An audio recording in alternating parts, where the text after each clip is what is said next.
Yes, right. Oh.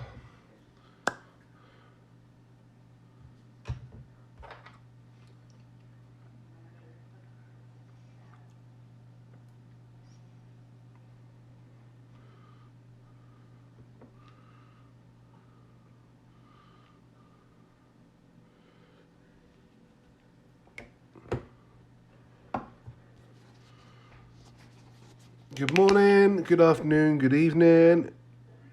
Stream's just about to start in. I hope you're all okay. I'm just mixing up some paint ready to go.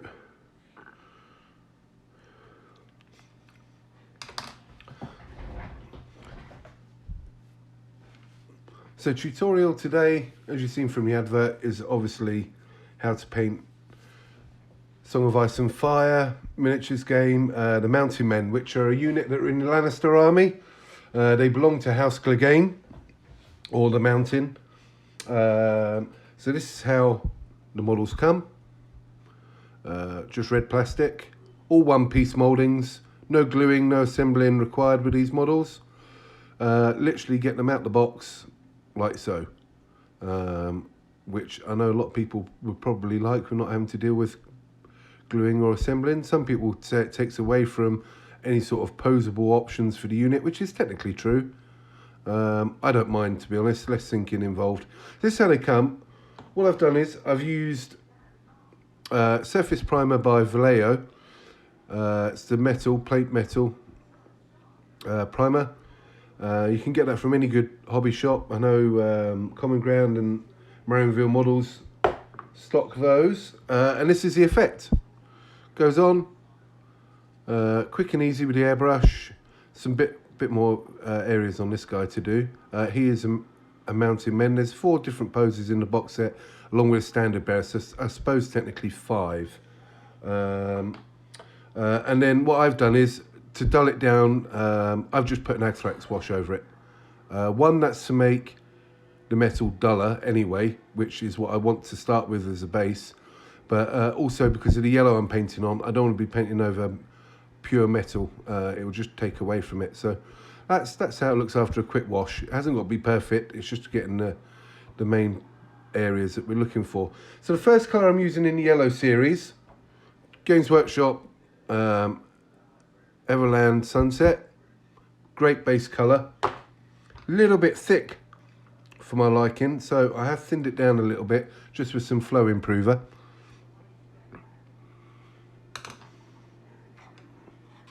Flow improver, water, whatever takes your fancy. Remember, water will break down the pigment a little bit, so you might have to put more coats on,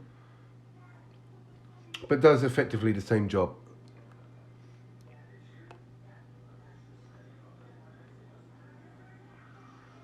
Right, just get my paintbrush ready.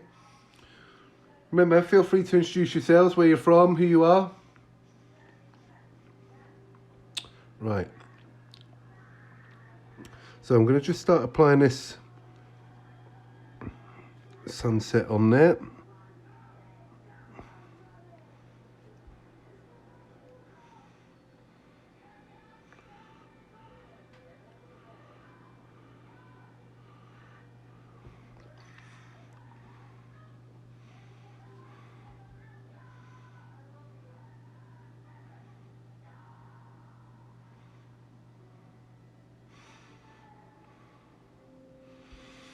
It's just going on nice and easy.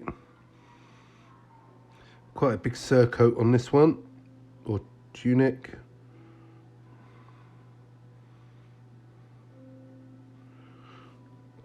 Now, these are pretty good models. There's quite a lot of detail on them, quite a lot of hidden detail on some of them as well.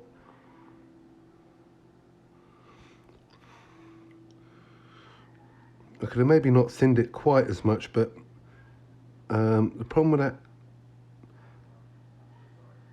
sunset is it can be quite thick, and you really don't want, if you're doing yellow especially, you don't want brush strokes with it, because it's so hard to get out later on, and that is the tendency with it because it is quite thicker. So just a couple of thin coats. Now, models as such, you could have maybe airbrushed the whole lot yellow, but some of the other models in the range for the mountain men have got a lot of plate on them, so it's sort of lesser of two evils working out which primer to use. So as the yellow is the predominant colour on most of them, I've gone with a metal undercoat for the whole lot. Obviously you can use GW, I think they still do a metal, I think it used to be called bolt gun metal spray. Army Painter do one as well, but airbrush primer, £2 a bottle, you can do probably twice what a can for £9, £10 or whatever it is now.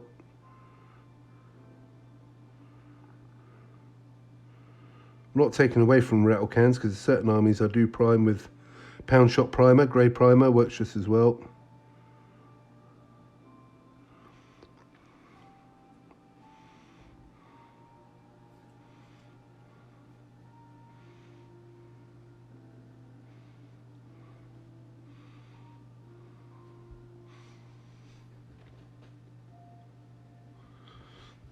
Oh, thanks, Derek. I even put an X, look, I've put an X on the table to show where to put the model, but I'd covered it with my wet palette. But thank you.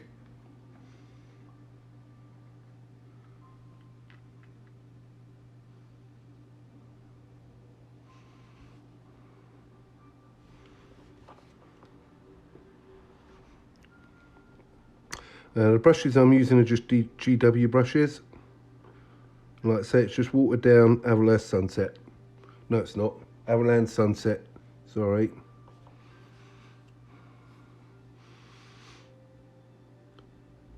Not got to be too accurate on this first coat, just making sure that we're not going on some of the chainmail. What's that going on now? On now.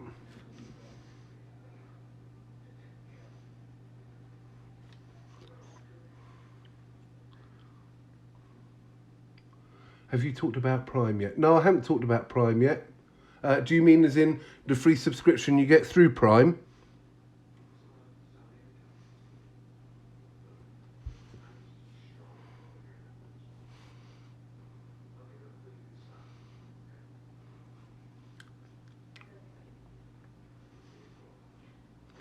Is that working? Is that better? That's a much better angle, Derek. Yeah, thank you. Thanks for pointing that out, by the way.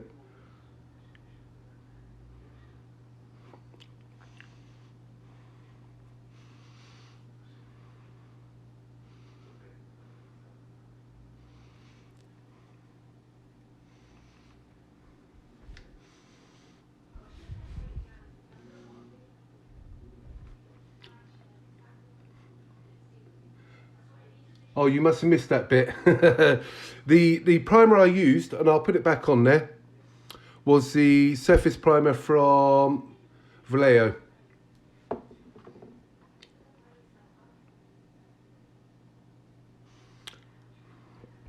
And then what I did was I added an Agthrax Earth Shade wash over the whole lot, just to dull it down, because I obviously don't want it that shiny to start with.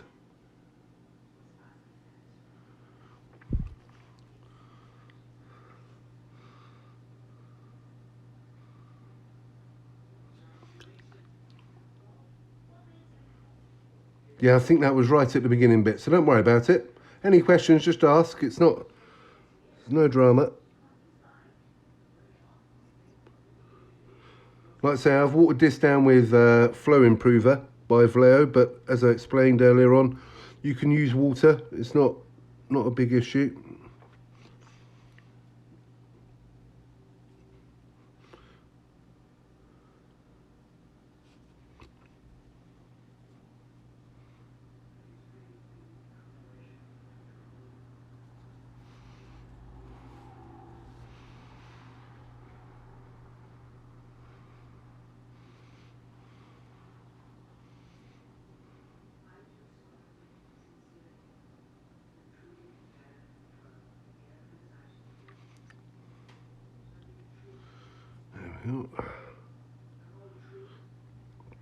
So yeah, if you've not experienced a Song of Ice and Fire tabletop game, I recommend this. There is videos online. It's very good.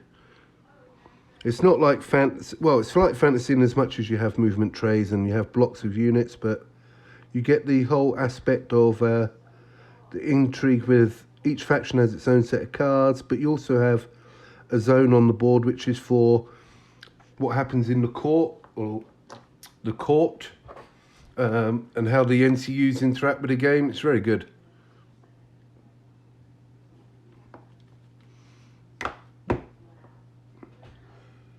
I have used the rattle cans. It's purely, I suppose, a cost element, Derek. I mean, the rattle cans, they work. They work very well. But they are 9-10 quid each, depending where you get them. When a bottle of Vallejo surface primer is 2.20, and it'll do probably twice as much. But there is nothing wrong with rattle cans at all. It's just personal preference.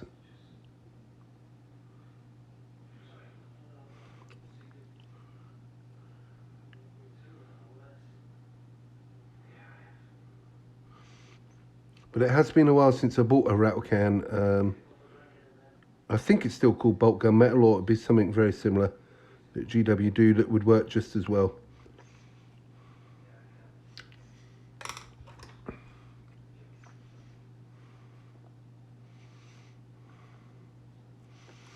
So we're just slowly wetting this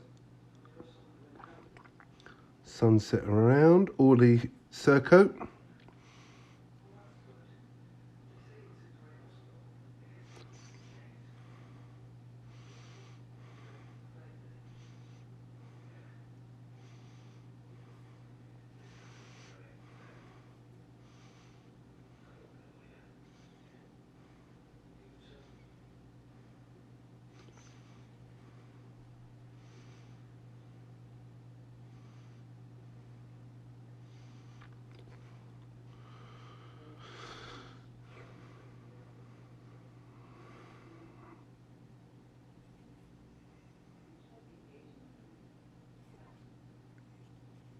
That's gone around there. That's the chest piece on there. Yep.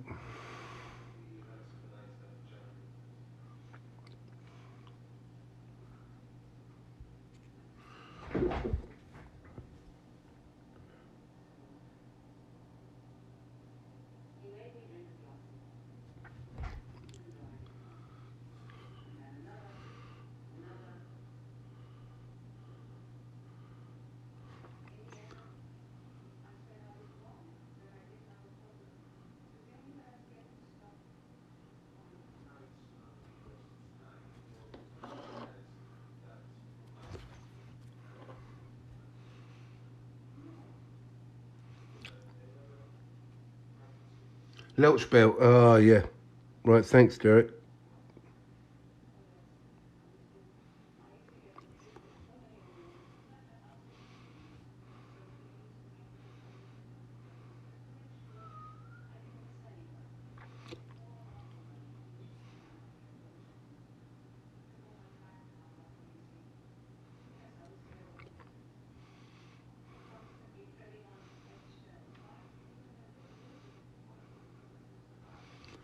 As you can see, that second coat's just going on very nicely over the first one there. And obviously, if we hadn't used that wash of Agthrax over the metal, it probably would have been about 3 coats.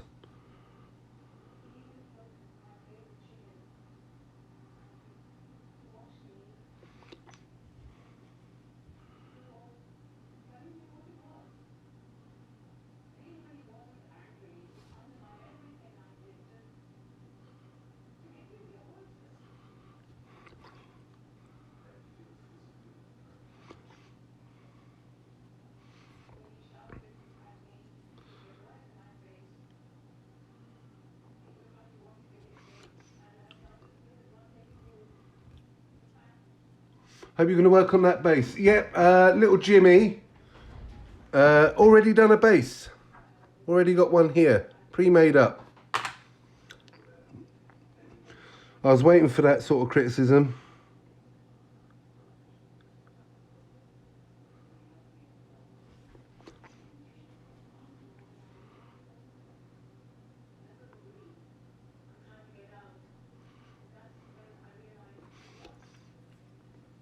Evening, Chris. How's it going? Hope you're getting some hobby time in as well.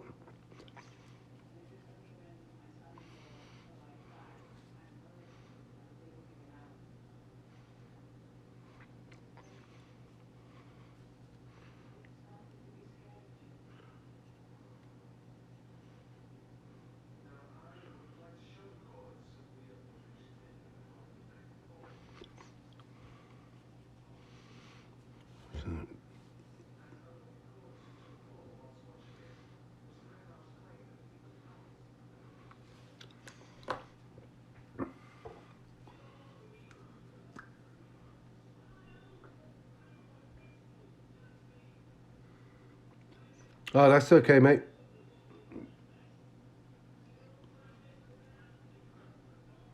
Kids and that come first. Totally understand. Appreciate you tuning in, though. Appreciate you tuning in.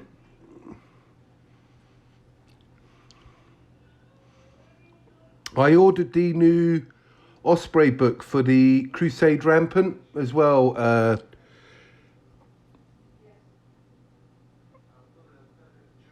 What was it? Yeah, Crusade Rampant, I think it is. From Osprey for obviously the expansion to Lion Rampant that we were playing at the club.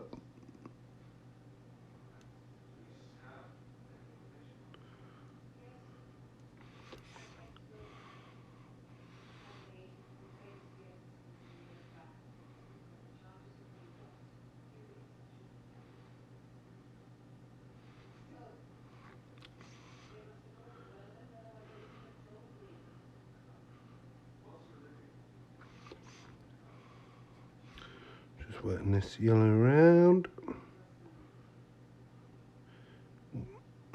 Though yellow is relatively easy to do, what it does involve, which is a bind, is a lot of layers.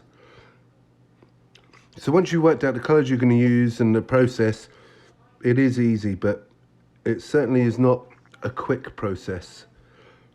Again, I mean, another colour you could have used was Army Paint to make like a yellow spray. You could have maybe started with that, but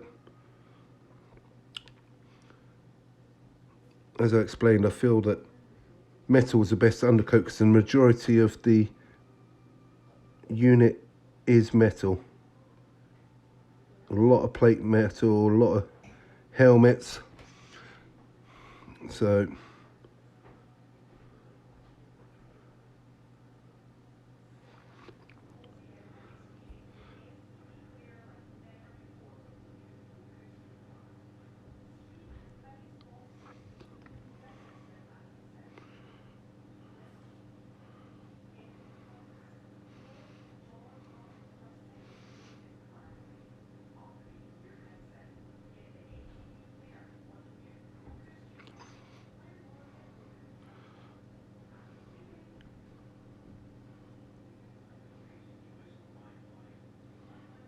Right. So I'm going to cheat for a second here. I'm just going to go offline for a second just to use the trusty hand dryer just for some quick drying.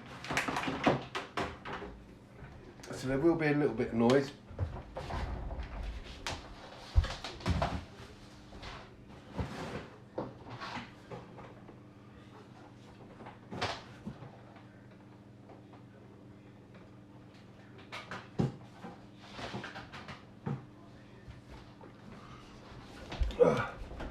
Doesn't have to be an expensive hairdryer.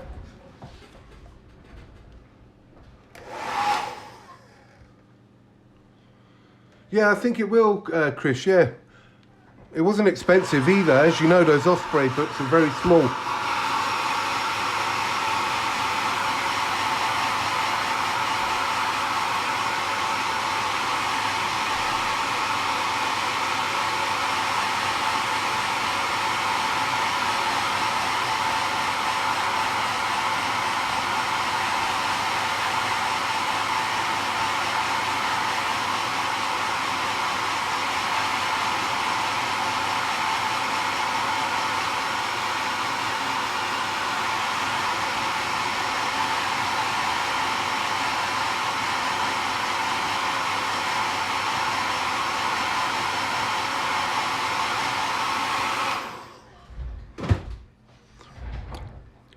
There we go, much quicker.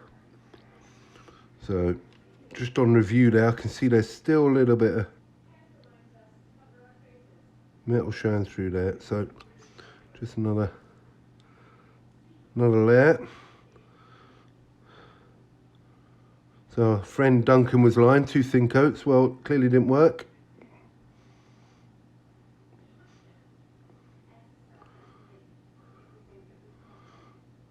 There we go.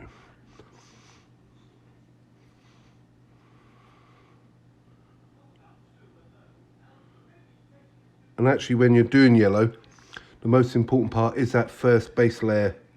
So you definitely want to make sure you've hit everywhere with it.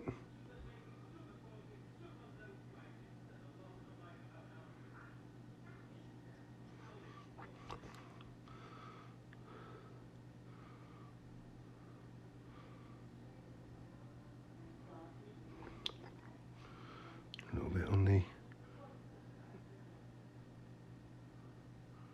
rear area there.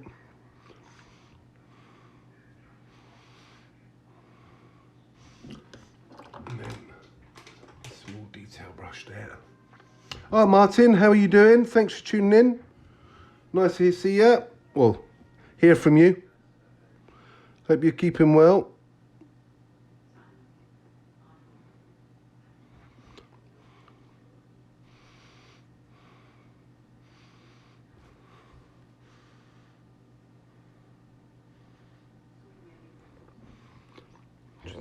That Cerakote goes up the side there.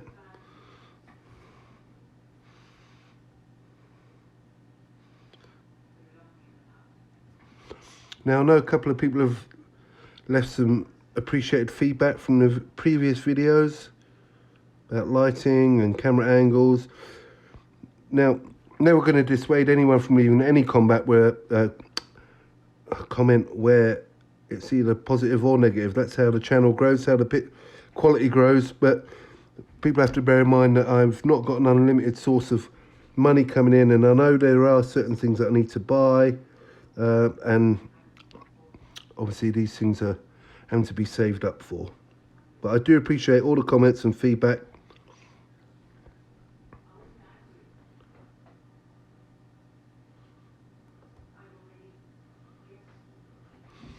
There we go. So I'll just give that a quick dry off. So bear with me, just for a couple of secs.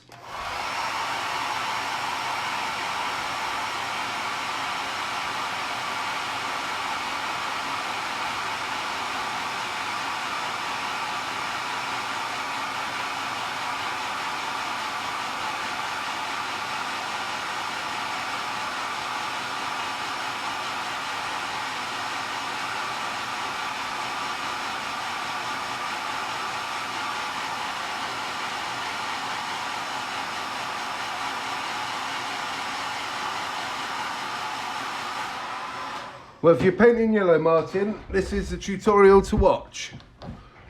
Right, so we started with Everland, Sunset. So what we do now is right glue flesh shade, not the gloss version, just the standard version.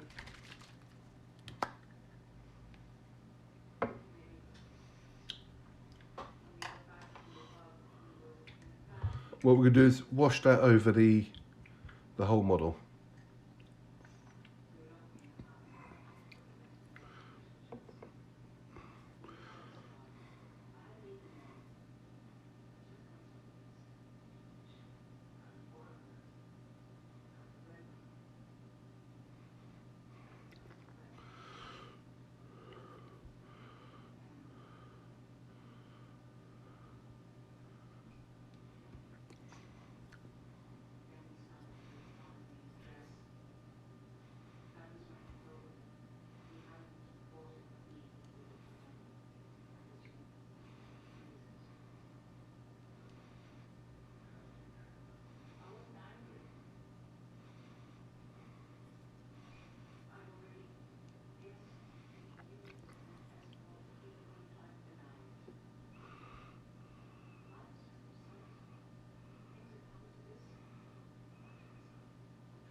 Just hitting that over.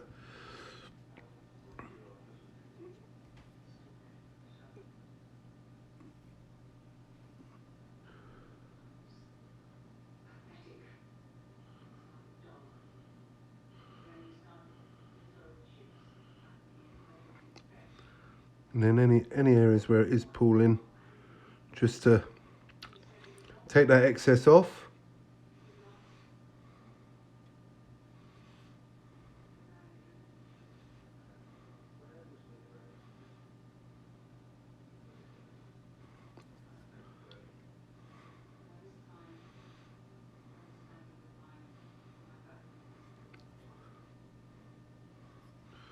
If you get a bit of the Reichland on the metal, it doesn't matter at this stage.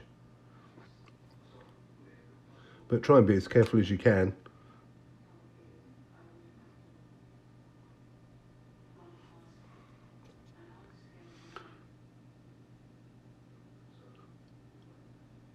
Yeah, the Army painter washes are good. I suppose I've always gone back to GW. I suppose just out of familiarity with them, you know. So it's not that other washes aren't as good. It's more just from a comfort point of view, and I also know that obviously they make these contrast paints now. So yeah. Oh, so that's the right blend on. So what I'll do is I'll just dry this off.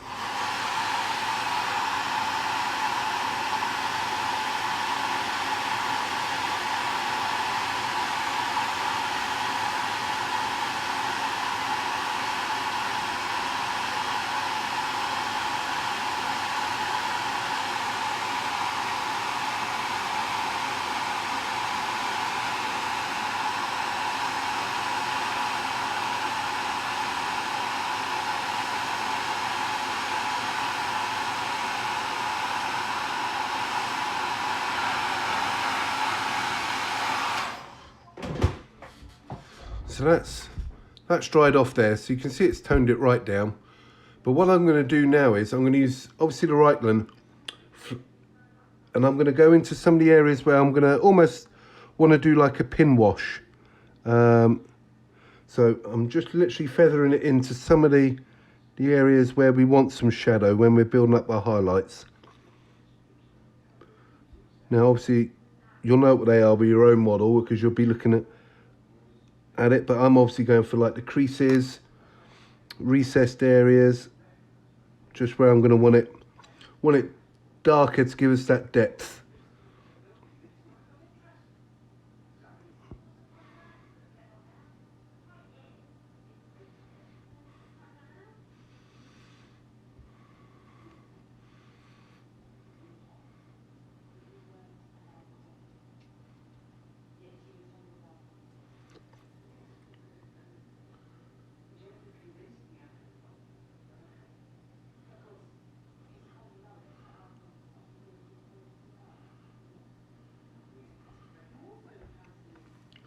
There we go. Exactly, Martin. Just stuff, whatever you're used to. Other products do exist, but these are the ones that I find work particularly well for this scheme. So I'm just going to dry those recessed areas off.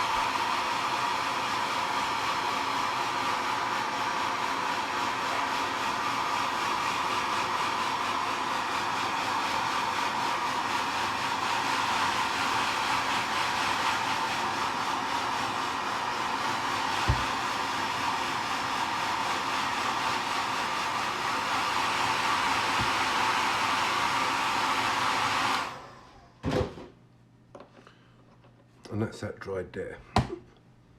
So just have a swig of my coffee.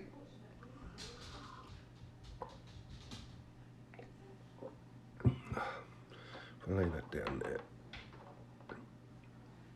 Get a rough idea of where we've covered.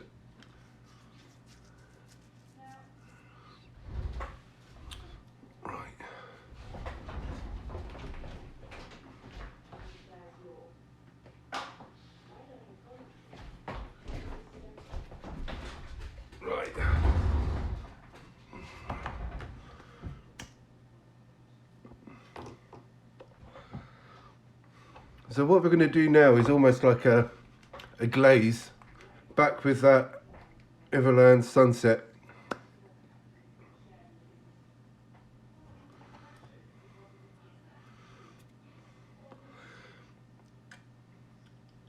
If you're unsure what a glaze is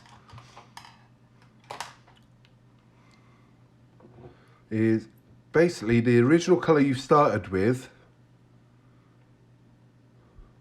and what you've done is watered it down, and you're basically feathering it in. So I've put the Sunset down, a couple of drops of flow improver or water on a wet palette or a bit of paper, whatever you're particularly using.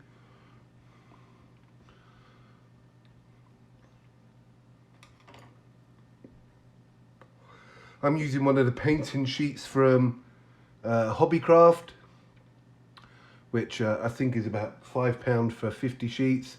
GW make one. You can make your own wet palette.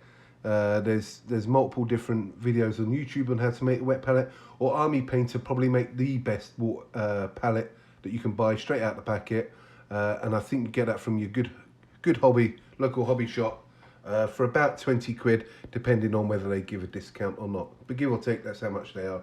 Again, keep your paints, especially if you're doing a lot of wet blending or a lot of colour mixing.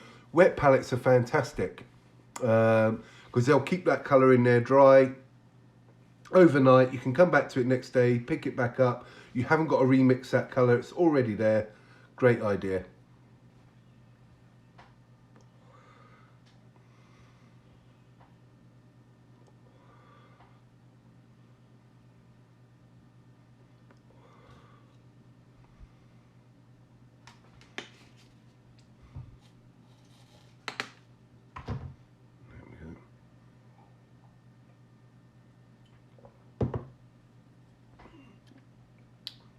So I get my brush ready. So what I'm going to do is start feathering that in.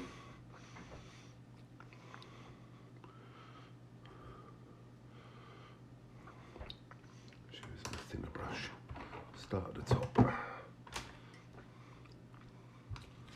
Start at the top, get my glasses. Give them a wee clean.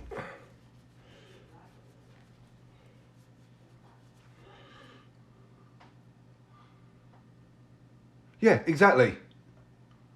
Works fine though, doesn't it, Martin? You literally can use that method. I know Rick from Marionville does the same. And he's definitely cheap.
Adding purely no paint on the brush, just water, so I'm thinning it right down over those dark areas there.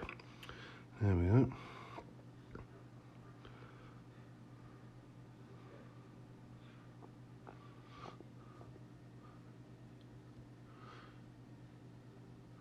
Tracy says tidy your workstation and zoom in. Well, I think Tracy is the last person that should be commenting on cleaning.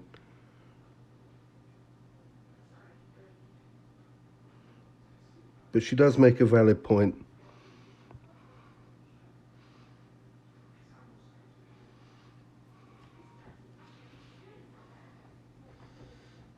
And the problem with zooming in is as I was explaining earlier, with the technology I've got, what I can afford. For zooming anymore, I will not be able to get to the model because my camera will be in the way. Now I have ordered a tripod, which should make this process a little bit easier, but until that arrives, I'm stuck with the bits and bobs that I've got at the moment, so I do apologise.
Has she left the room to tidy?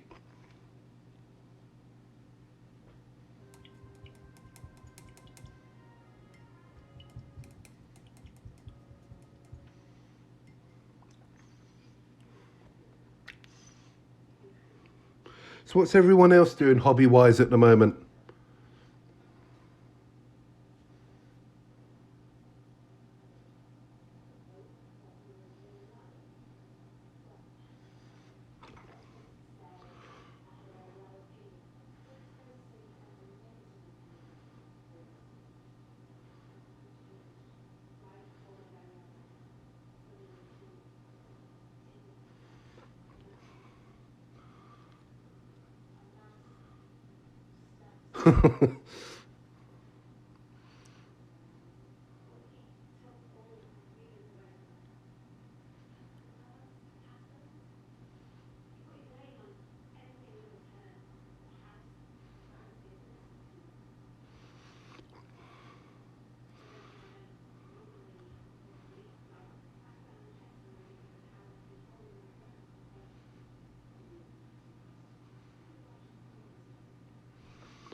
Mm-hmm.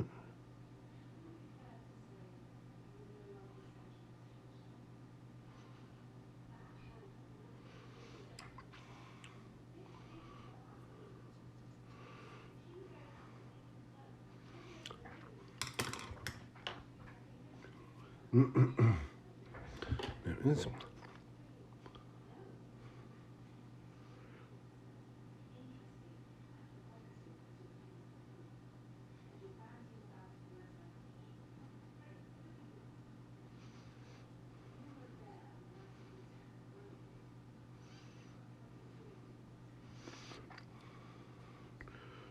I'm just carrying on feathering in this sunset.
So you're still doing your night's watch, Chris, and James, I think that's, what is it, Agincourt that you're doing, did you say?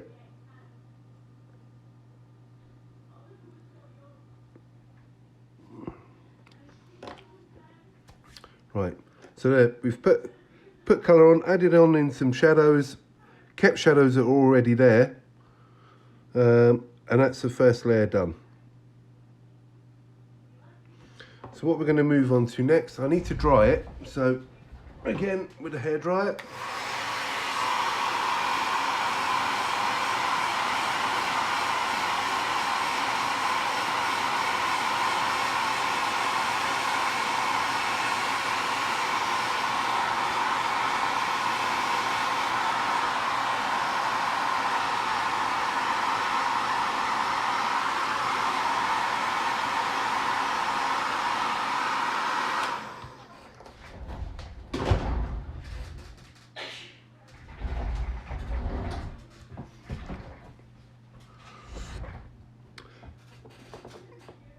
So the next one we're going to use is Uriel Yellow, another GW colour.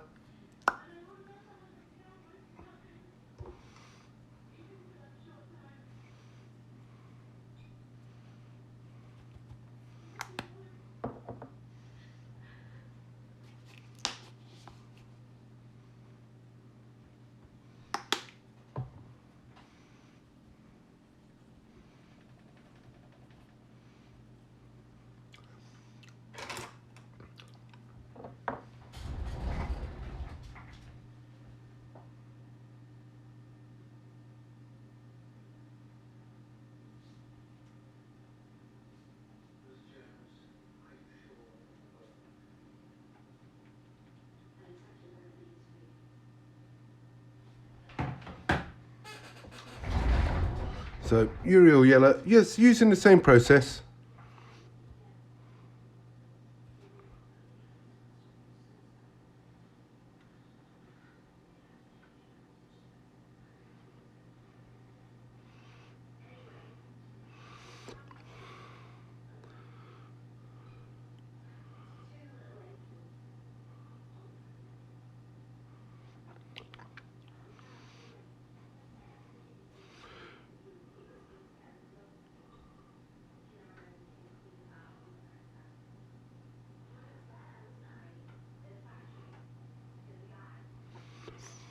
Remembering to keep it nice and thin so you don't leave those horrible brush strokes.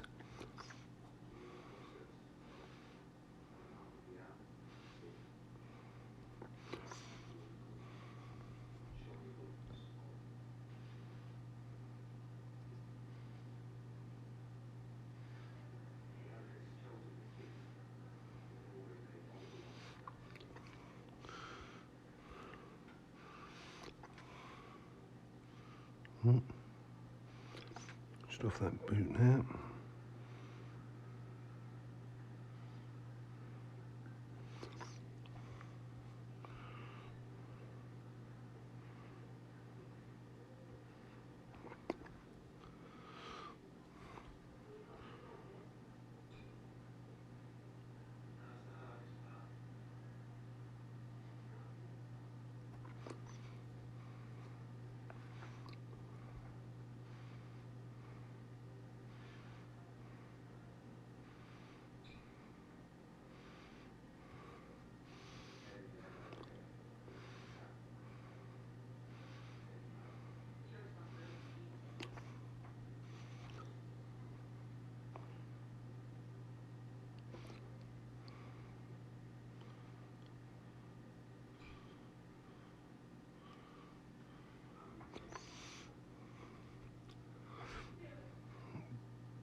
Just keeping this nice and thin,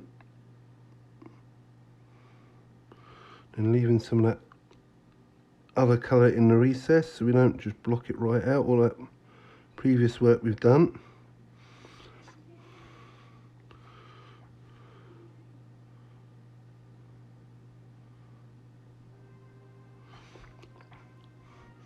As I said earlier, it is a relatively straightforward process, but it is nonetheless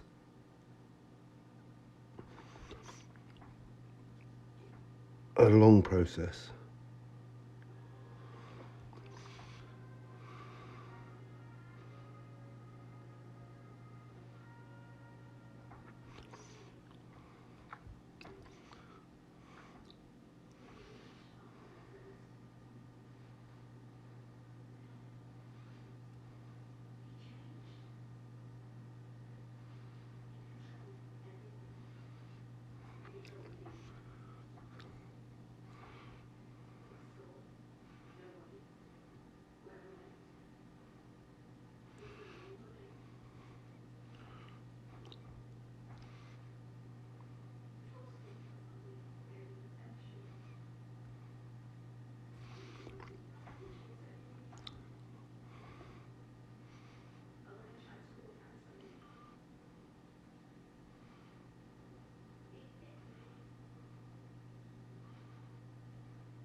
Like any process, looks very incomplete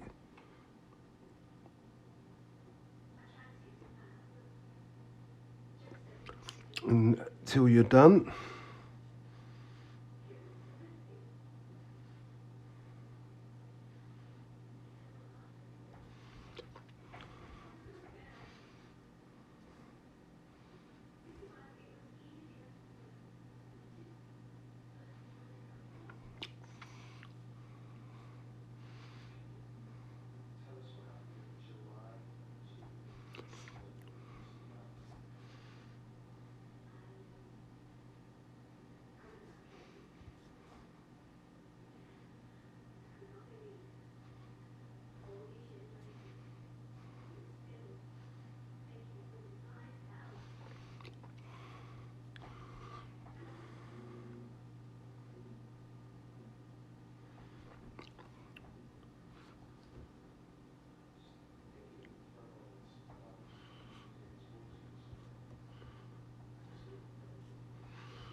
to excuse the background dog noises.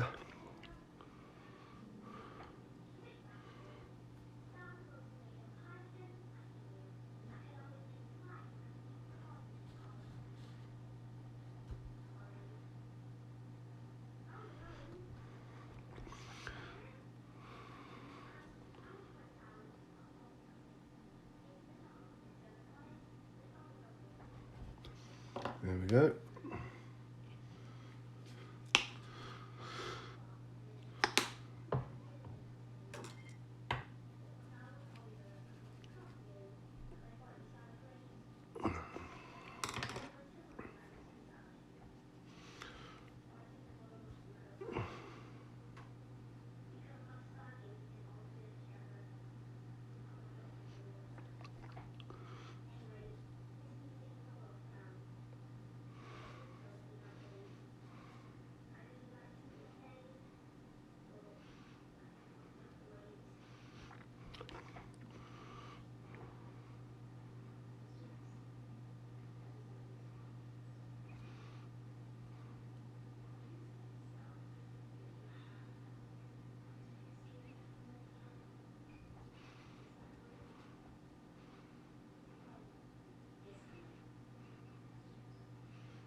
How far are you from completing your night's watch, Chris?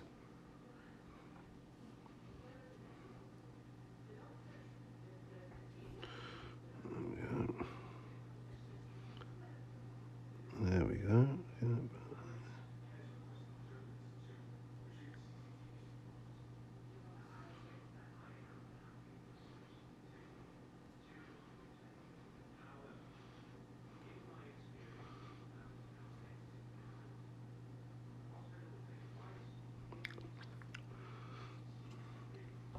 Right, so we've done the Uriel yellow. Next one will be Flash Gits. Again, just give me a second. Watering this down. Oh, bear with me. That's my dead pot. I'll find me full pot.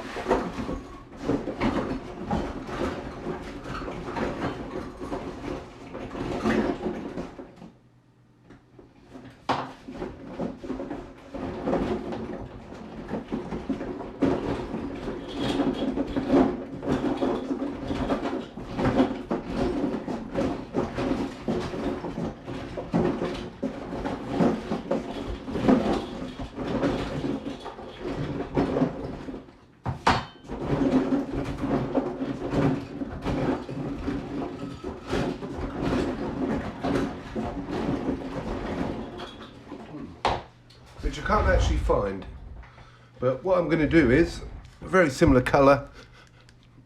Miles 10. Oh right, oh yeah, that is a long. I'm going to use my P3 yellow.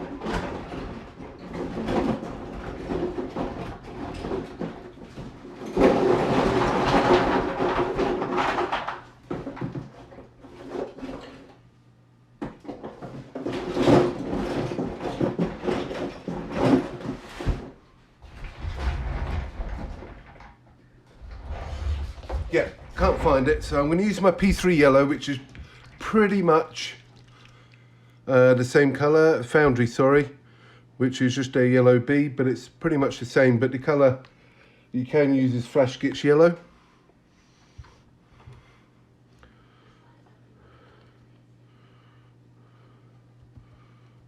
There we go. And there.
Yeah, that is a lot. A lot of black, a lot of fur. I don't envy you in the slightest.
There we go, just on the neck scarf.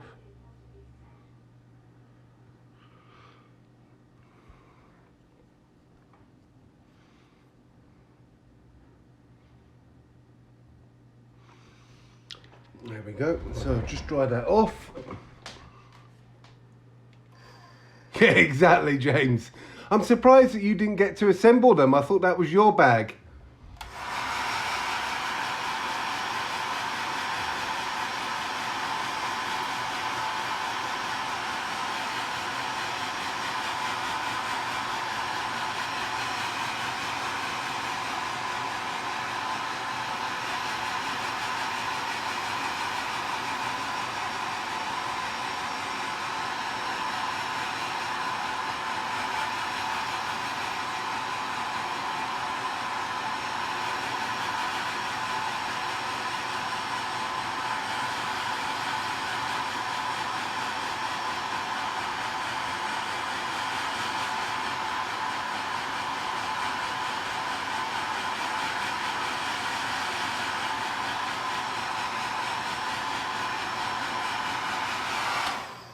Leave that for a second.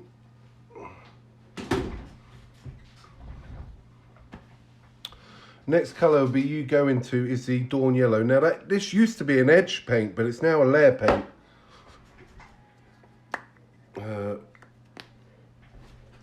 And this is very thick. I'll give this a quick shake up.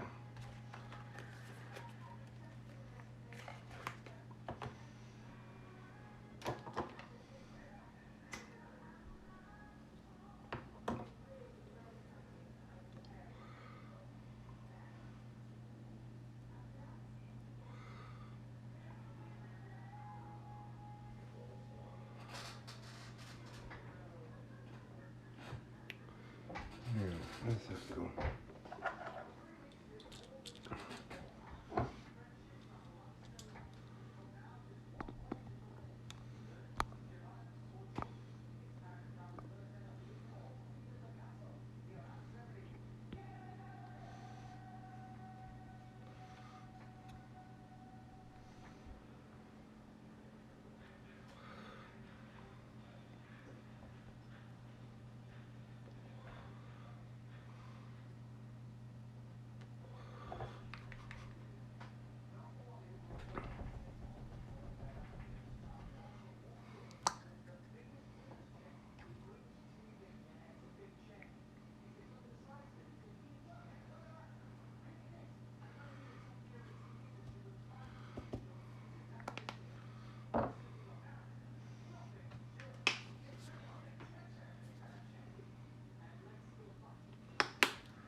So,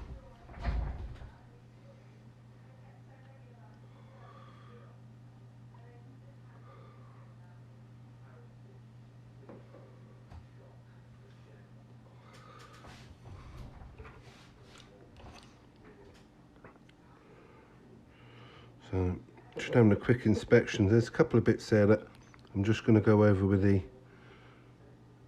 flash gits again. Nothing wrong with inspecting something and just, right, okay, need a bit more on that, especially with yellow.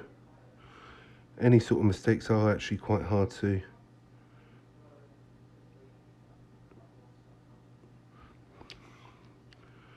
fix afterwards if you make a mistake.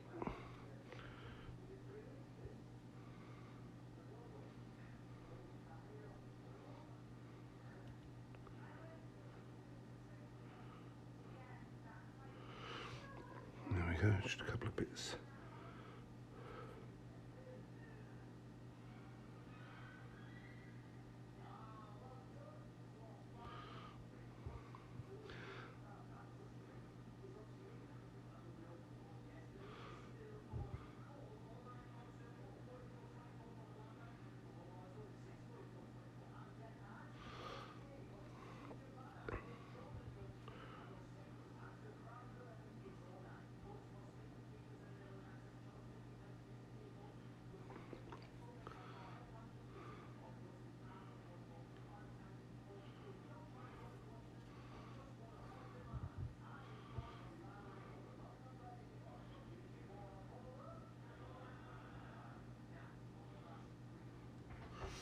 There we go, give that another little dry.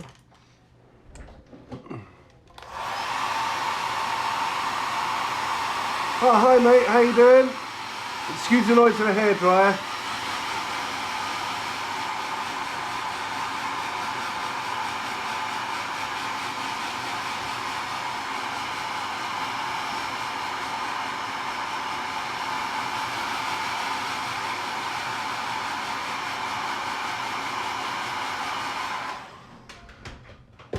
Thanks for tuning in.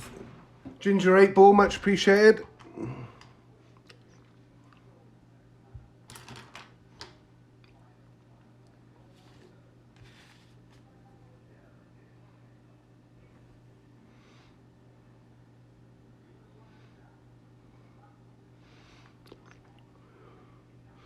Just hitting up some of these areas now with this Dawn Yellow.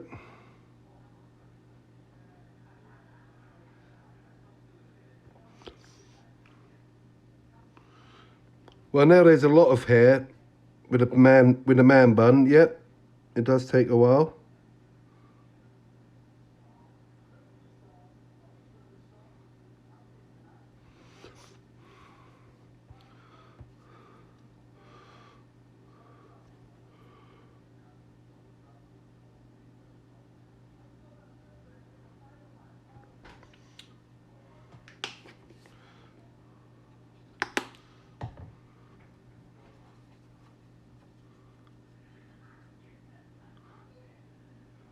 Yeah, we're all regulars there, so you probably did.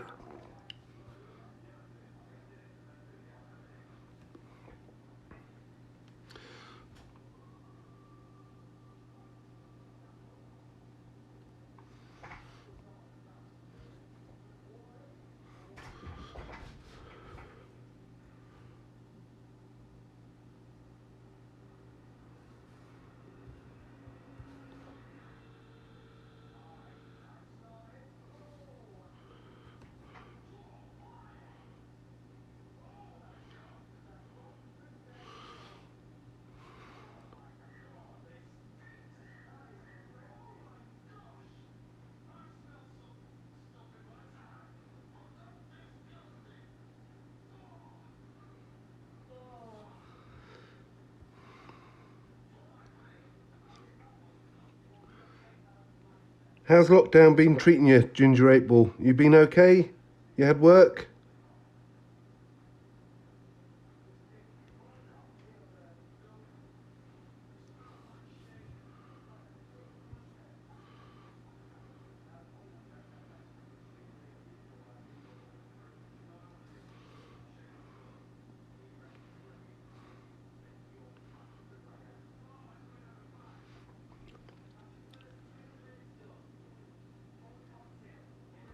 Well, that's good.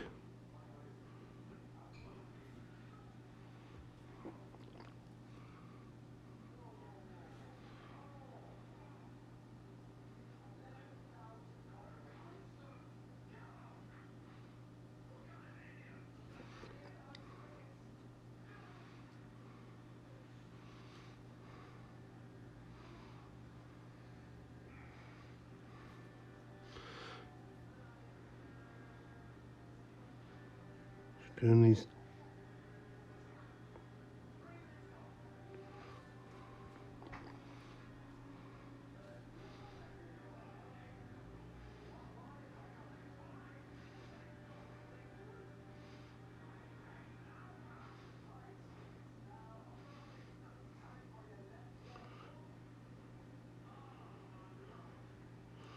Dawn yellow highlights.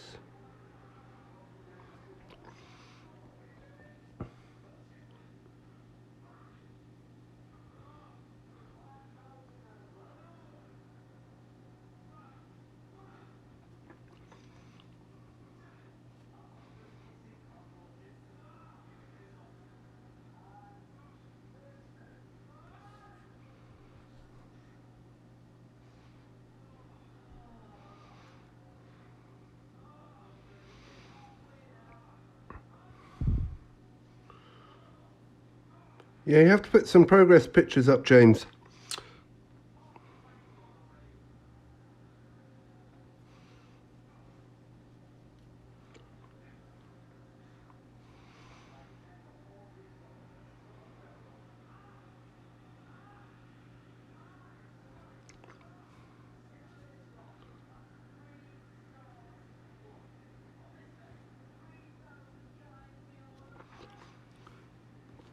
I know a lot of groups at the moment, well, not groups, but people struggling to get motivated with painting.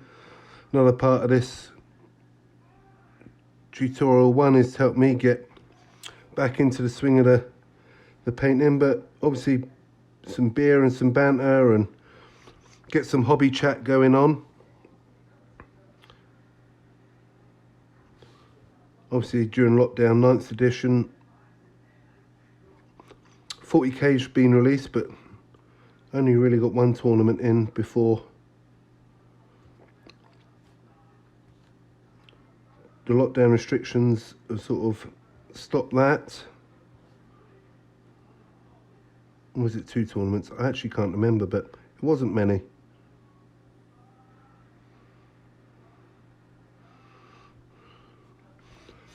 That's our Dawn Yellow highlight on there.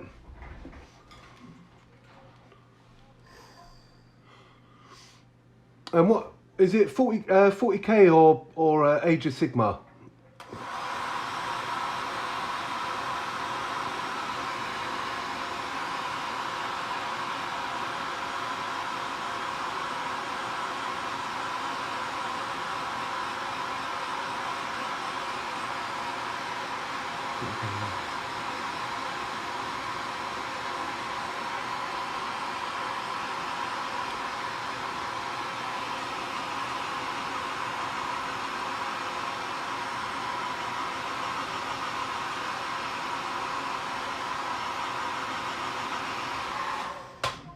Oh, that's fair enough. Must admit, some of those Age of Sigmar models, I've not really been enthused to play the game, but the models have been fantastic. Can't argue with that. So our Dawn Yellow's on as a final highlight. And what I do now is, what I'll do now is to tie the colours in, I'll put a glaze of Lamenter's yellow on.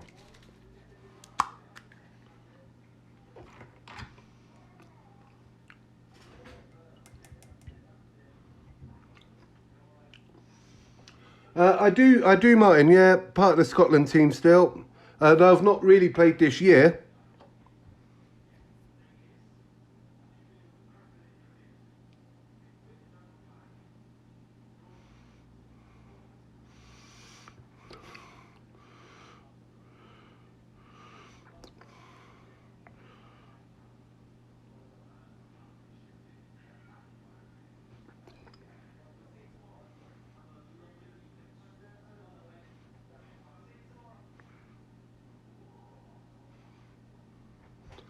So we're just going over that Lamenter's yellow.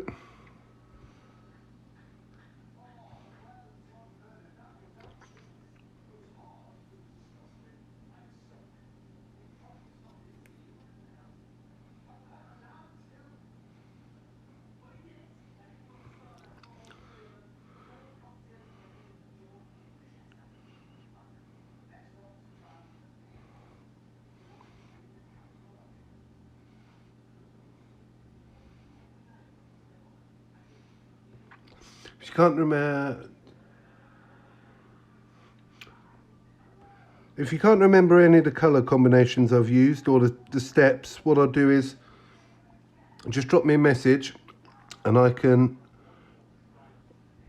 on Instagram, Facebook, and what I can do is I can drop you the name of the colours that have been used. So I've gone over with Glazer Lamenter's yellow. That's to tie all those yellows in together. Bear with me just while I dry that off.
So what I've done is dried that glaze off, and what we're going to do is do a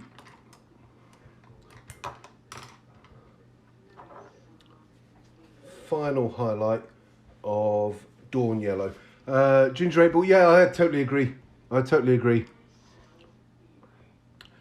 Marines have had tracks as long as I can remember. The only difference was obviously the land speeder options, but yeah, no, I'm not 100% keen on the fact that everything is now going to fly or hover.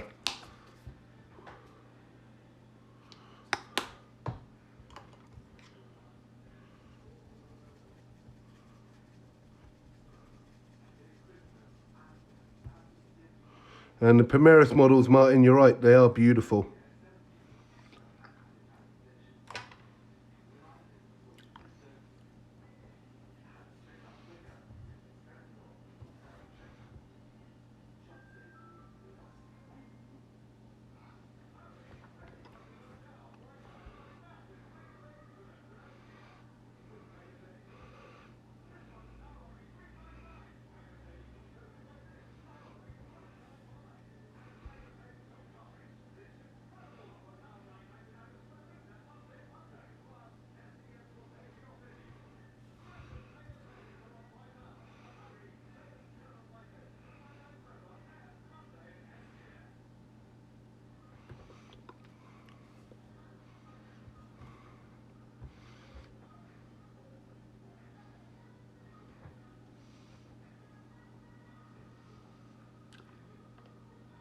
Yeah, an Indomitus box set.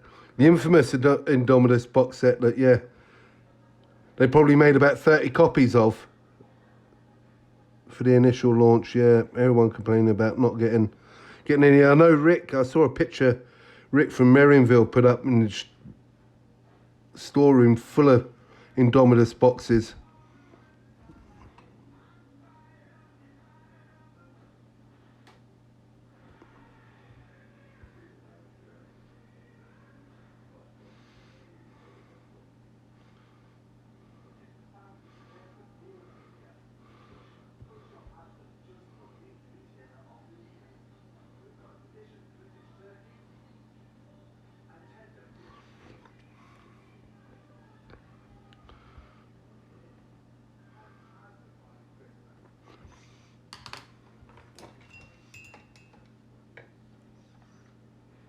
Where's Rick's been moved to?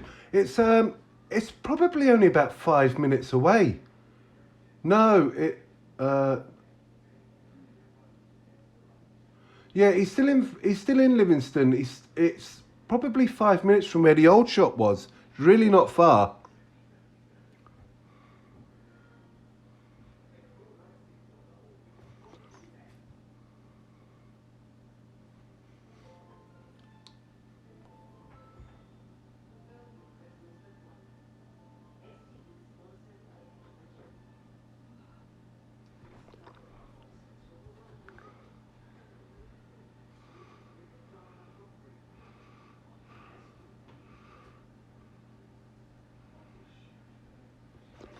Yeah, I'd say no more than 5 minutes.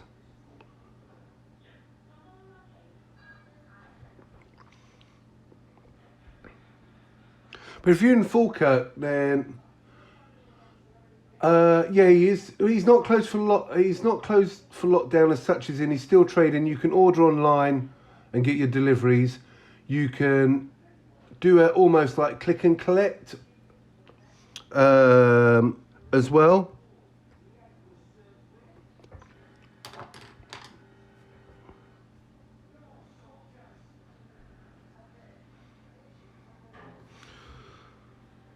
Steve at Common Ground is doing something similar as well. Yeah, because the doors are pretty much shut, but there's certain days of the week where you can obviously order and then go collect the products that you've ordered,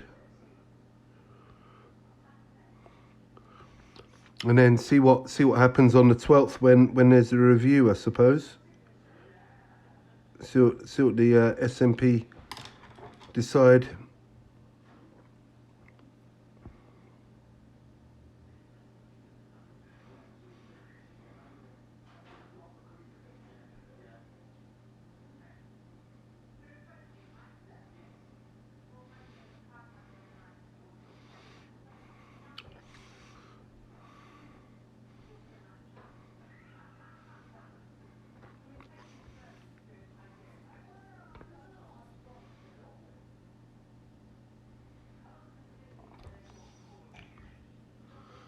So there's a GW in a new shop just opened, so yeah.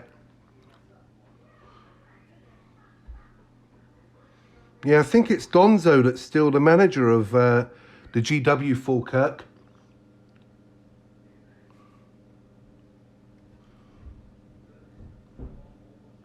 Yeah, Game Milan, totally agree with you.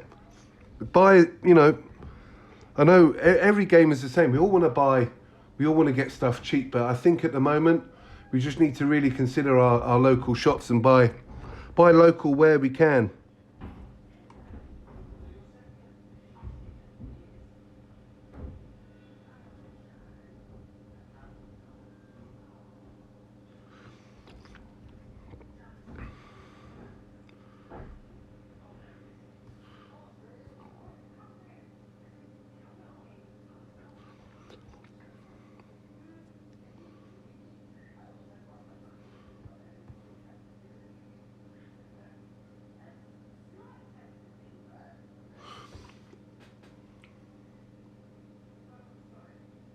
Yeah, no, it's a good idea, mate. Good idea. Just gotta do as much as we can.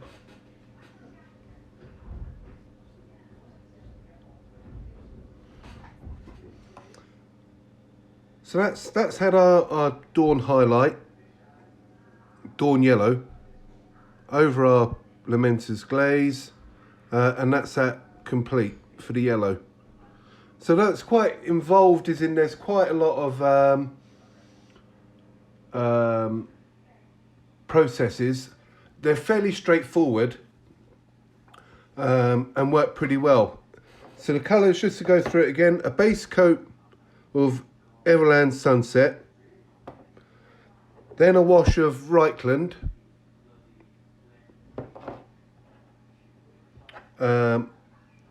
build up with Uriel Yellow,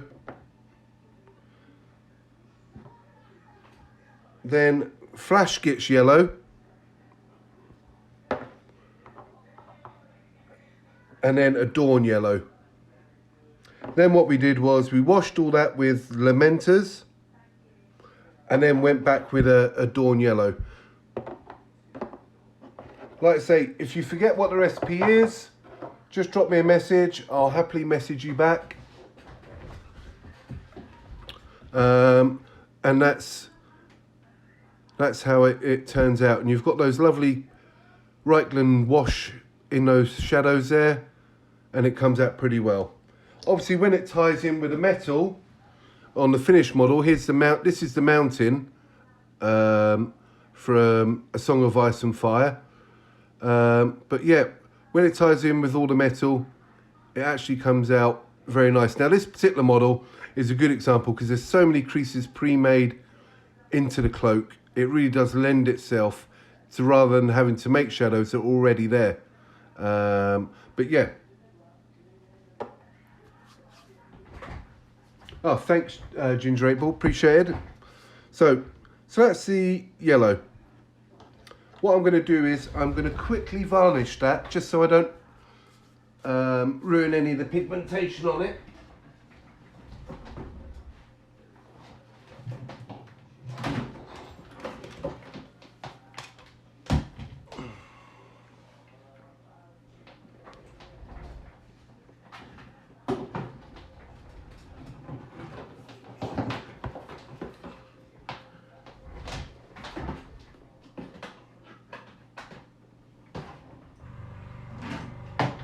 So what I'm doing here is just putting the airbrush on very quickly. The varnish I'm using, just a spray on varnish, Tester's Dull Coat. It's probably the best varnish in the game. And there's the airbrush, just the Badger Renegade. Well, Velocity, but it's a Renegade series.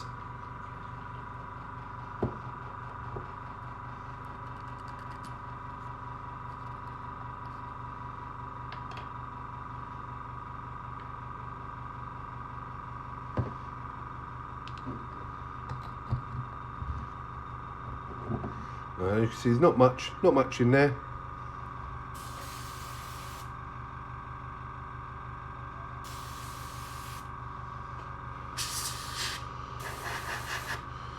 And then we're just going to give that a quick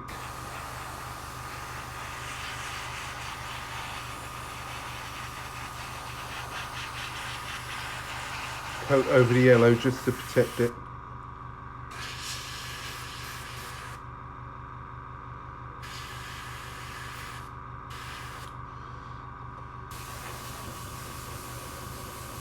Also, the varnish will help just tie those colours in together as well. There we go. Very quick, easy, straight over.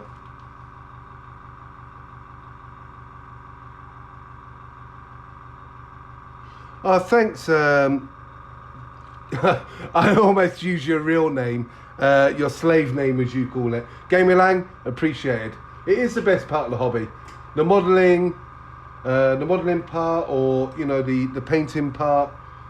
You know, anyone can push some grey plastic around the table, but how much better does the game look when you're using great models? Or, you know, everyone's painting standard's different. I shouldn't say great. You know, you spent the time and effort in painting them to the, you know, your best standard. I mean, the game is four-dimensional, you know, and the painting part of it is such a big element of it. There's nothing worse than playing against grey models. It just totally detracts from the game. So airbrush, I'm running at about 3 psi. Now I don't normally run it as high as that, but because it's a varnish, I crank the pressure right up. The other thing is obviously put cleaner straight through it, because the varnish, if you leave it in, is an absolute nightmare to get out afterwards. So what I've done is I've left some cleaner in the pot just to soak, and then I'll strip that down after the stream and give it a good clean out under the sink. But yeah, do not leave varnish in your airbrush, as you will spend hours cleaning that back out again.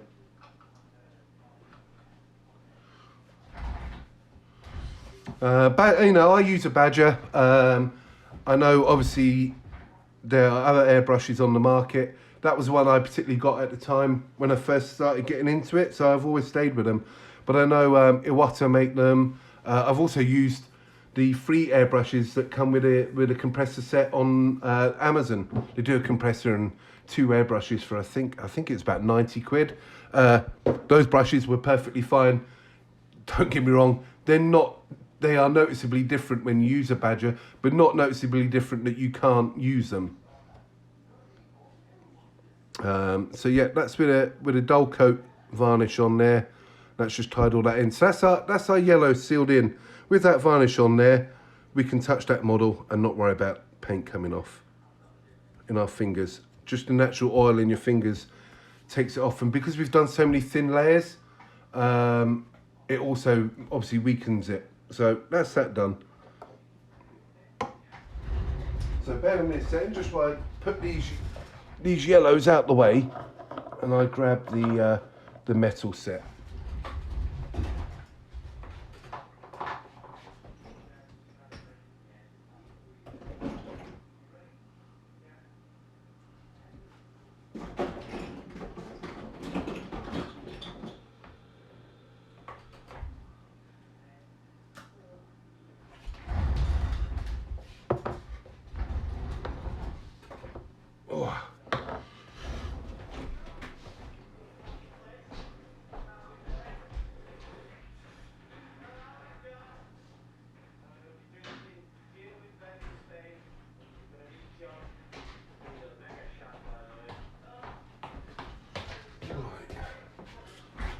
Anyway, to anyone, other beers are available, disclaimer, and I'm no way sponsored by Budweiser, but cheers everyone.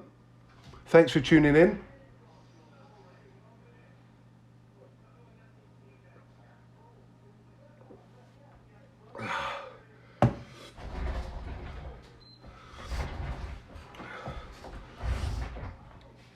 Yeah, the Renegades are... Right, Ginger 8 Ball, thanks, thanks for tuning in. Remember to spread the word. If you like what you see, give us a follow, tell your friends.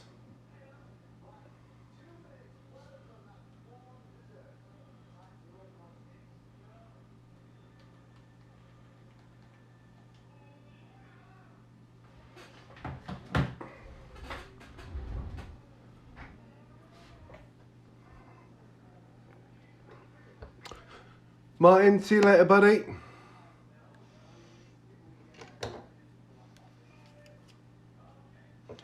Right.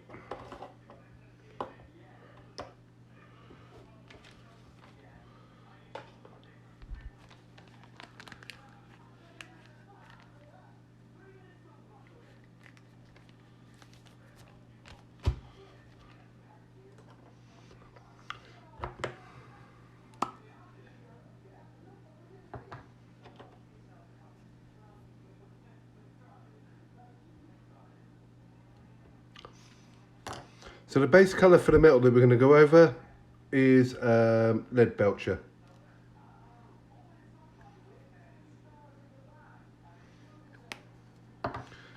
Can be quite a thick paint, this one, so I will add a little bit of flow improver to it.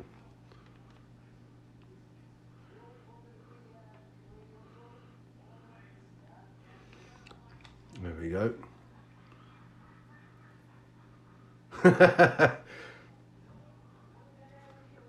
Thanks, mate. Will do.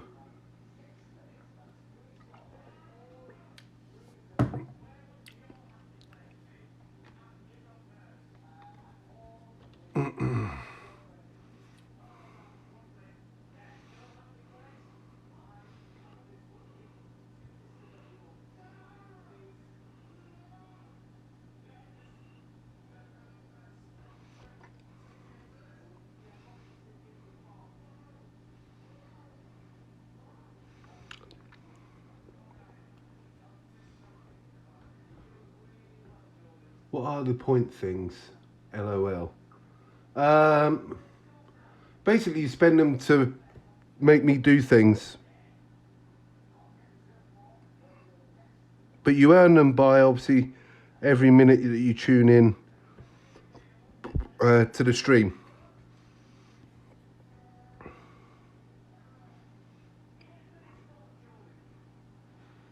Which I've done some for the Call of Duty stream, but I haven't updated it yet to incorporate the painting.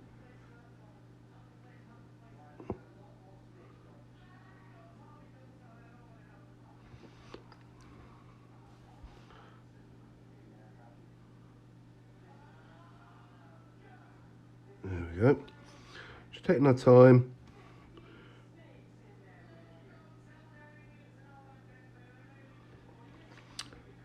Going over the metal plate. That colour again was Lead Belcher, if you missed it.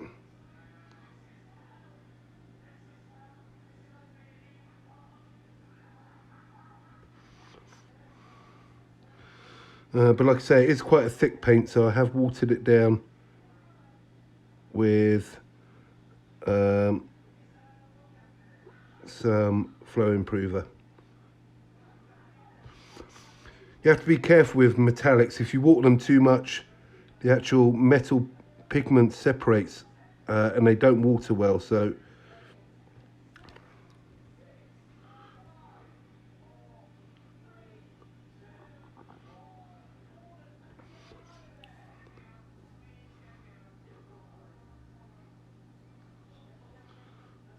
don't go crazy and water it down that much, because all that happens is pigment will separate and you'll get slop.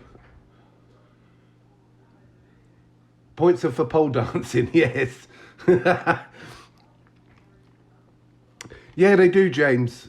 The exact way to help out, I'd have to Google.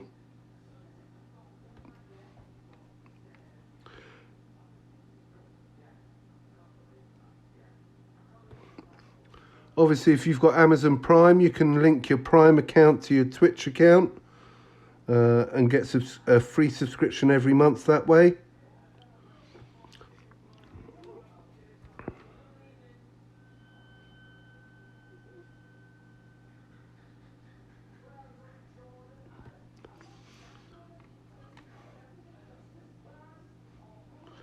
But any support is appreciated, and you know, that is even just tuning in, keeping me company. Oh my goodness, 5 drinks.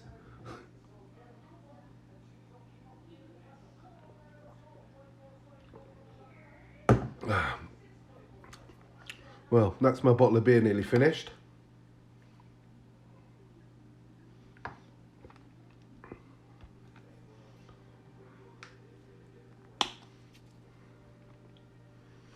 But a big thank you to little Jimmy there, smashing those points out.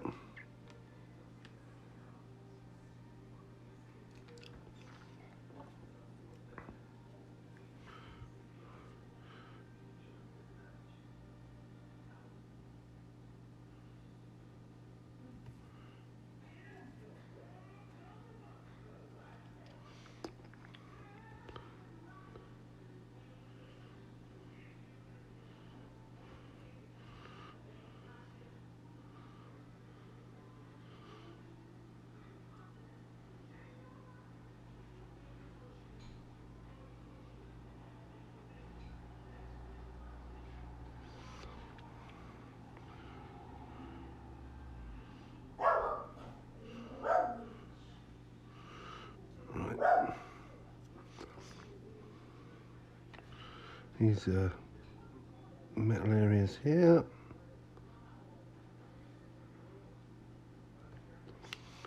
On the scabbard.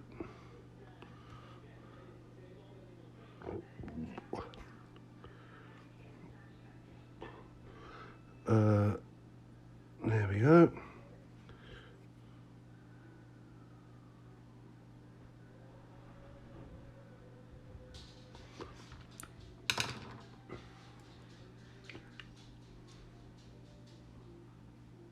I know, bloody Tories everywhere. Before you know it, they'd be running the country.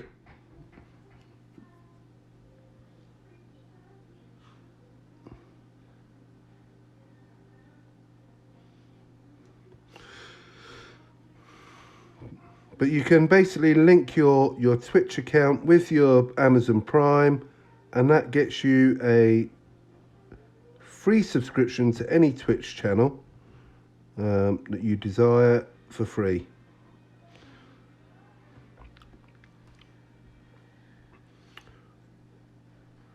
Which benefits you with membership benefits, and obviously benefits the artist of your choosing as well.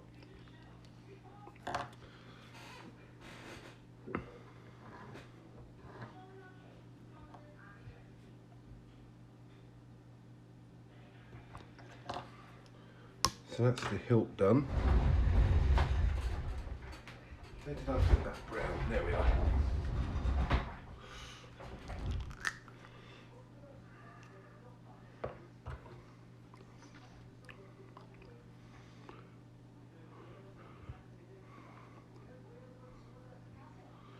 So what I'm doing now is Moonfang Brown. I'm going to do some of the strapping. Well, sorry, I'm going to use the Moonfang Brown for the padded areas.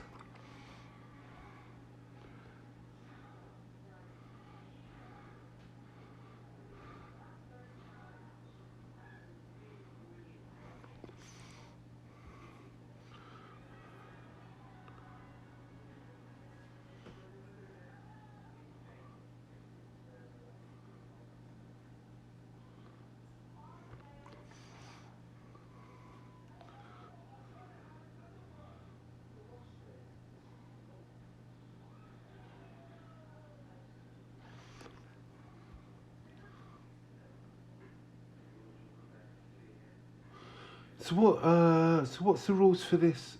So Game of Thrones plays very much like what you would expect a mass infantry battle game would play like. So you've got your movement trays for your units, and it's you go, I go, rather than you move everything, they move everything. So it's you go, they go. But you've also got in amongst that, you've got your interaction with the cards. You have a hand of 3 cards. And depending on which characters you use, so Lannisters have all your usual characters. So you have Cersei, you have Tywin, you have Tyrion, you know, and those characters give you access to cards that you can use to interrupt gameplay. It plays very well, plays very quickly as well. So you've got that, and obviously you've got an off the board part of the game as well, which is what's happening in the court, where NCUs can. Oh, thank you, James. That's very kind of you. Big shout out to little Jimmy there for the subscription. Thank you. We're now 6 away from me getting my man bun cut off. But thank you, very much appreciated, sir.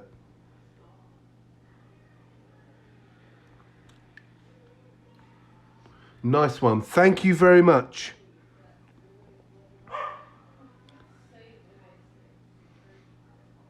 So that's those bits on the surcoat done. Yep.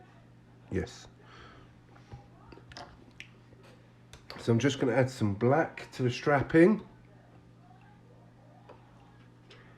I haven't yet, no. But to be honest with you, I don't know how. I do need to do some Googling on it.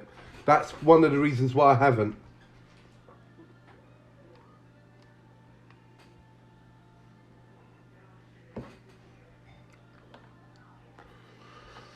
But yeah, the game plays very well.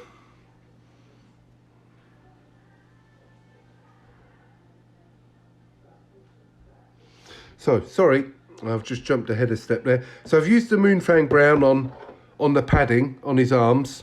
I'm now using the Vallejo Mecha Black, pure black, and that's going to be for like the strapping and stuff, the belt, the arm straps, and the like.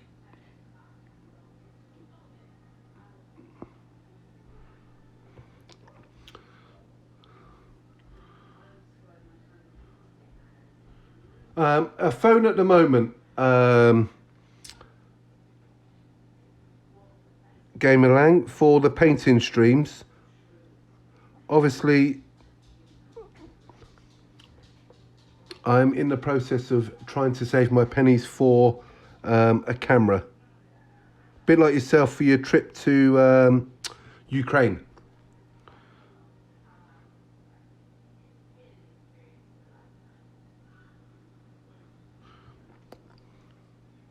And I appreciate you coming over and supporting as well, buddy. Much appreciated.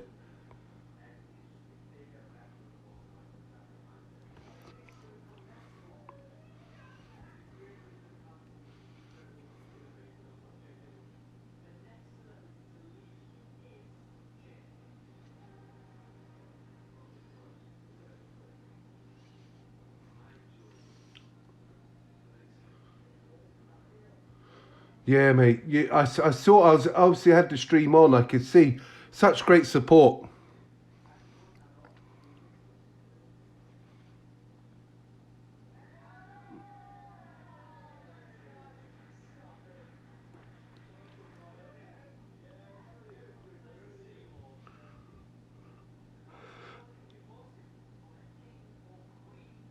And I think Chernobyl's going to be one of those. I think Chernobyl's going to be one of those trips that you certainly won't forget.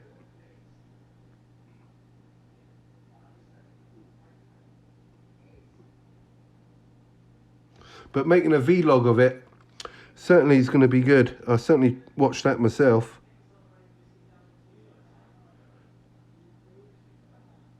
I mean, I was quite young when it happened. So I can't say I remember a lot. But I certainly watched the, I think it was Sky Atlantic, the show was on. Oh, it's phenomenal. A real eye-opener.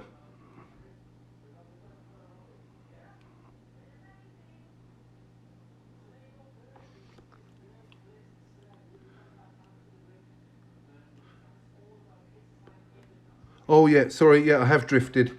Got my mark there, look, but I'm not even following it. Drifted.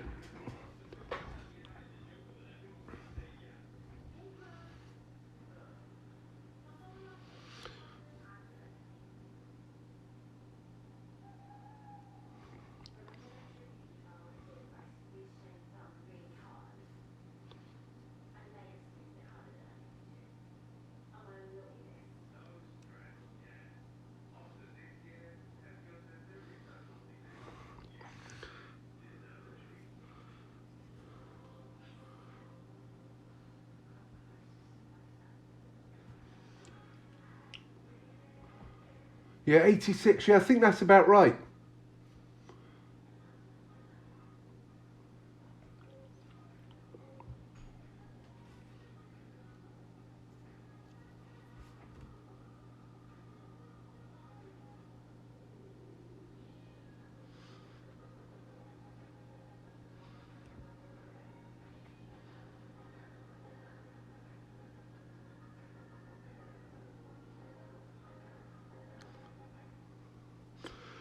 But yeah, it's going to be a great journey.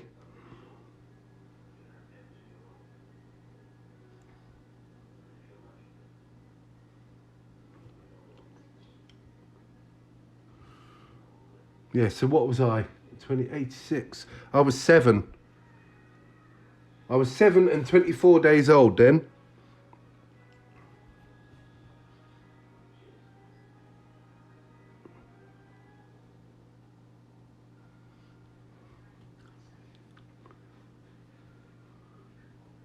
Yeah, I know, it's crazy. But the tour wasn't astronomical. I thought that was quite a good price.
Yep, there we go.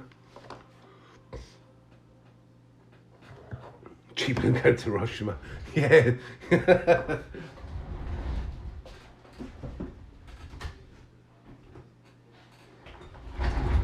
Yes, you're probably right on that one, little Jimmy. It is cheaper.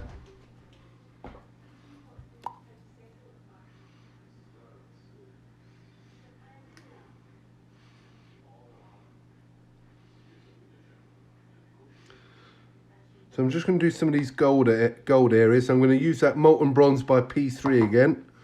One that you saw in the last show, sort of a reddy bronze.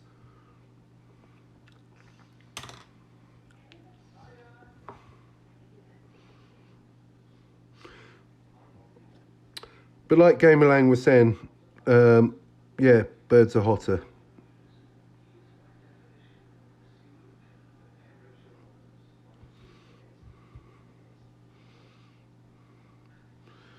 Just going to do this little badge.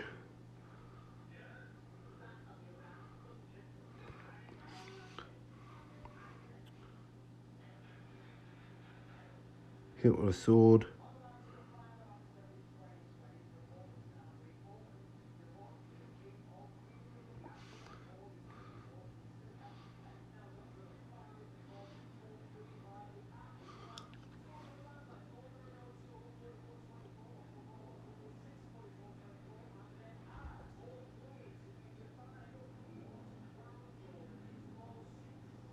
Used to play World of Warcraft with me. Oh, funny enough, little Jimmy met his wife on World of Warcraft. Like in real life. Not a made up one.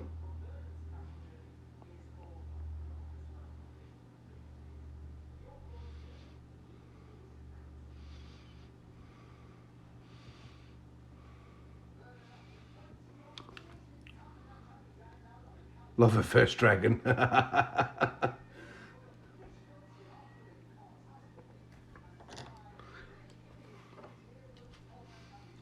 Yep.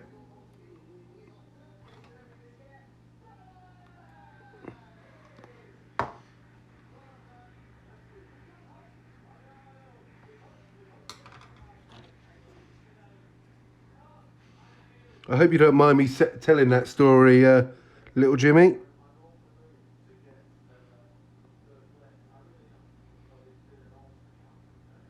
Not that it matters because I've obviously told it now, but...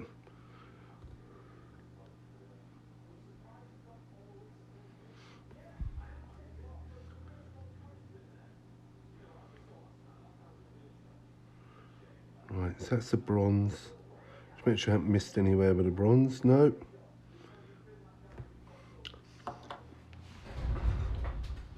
It's not a secret.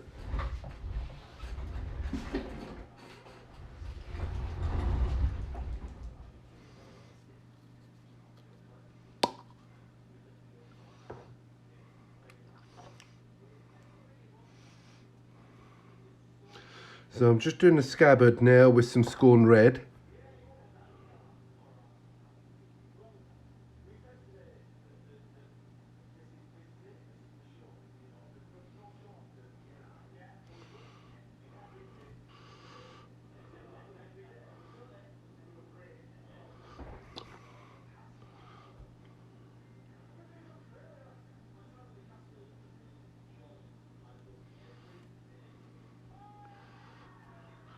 I'm sure you're not the first, and certainly won't be the last person either, James.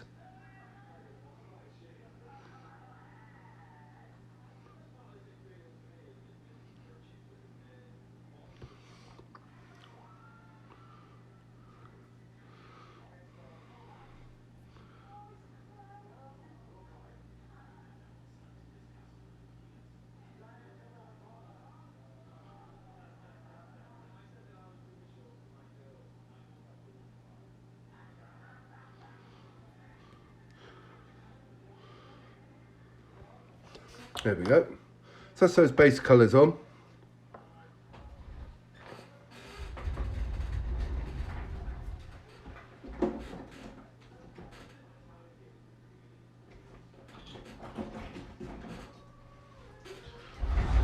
I'm going to do ginger hair again on this guy, so I'm just going to start with that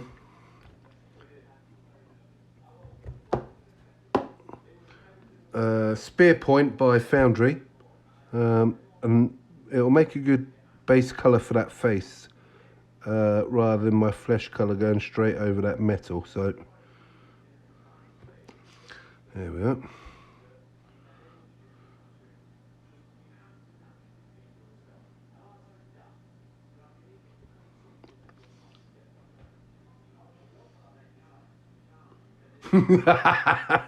Yeah, you're probably right, mate. I bet that's happened quite a lot as well.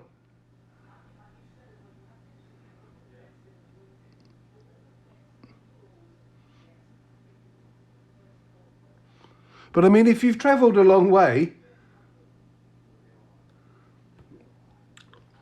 I mean, do you turn that down? Probably not.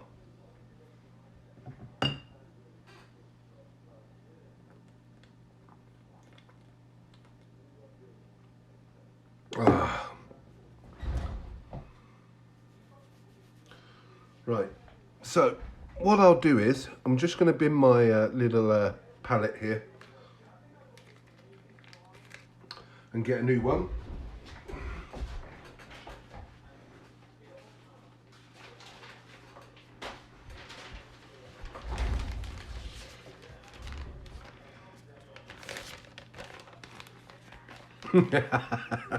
Yeah, you're right, James.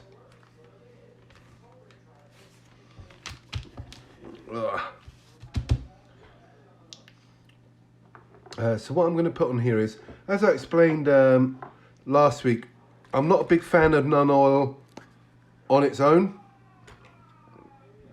I don't think it's a particularly great colour applied itself. It's not quite dark enough for my liking. So what I'll do is I'll add this on.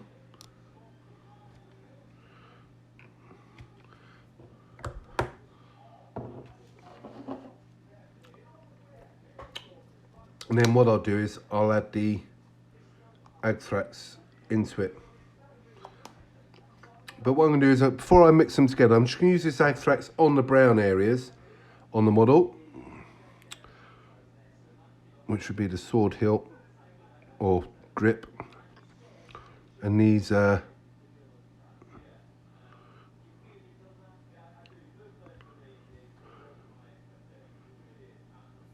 leather parts here.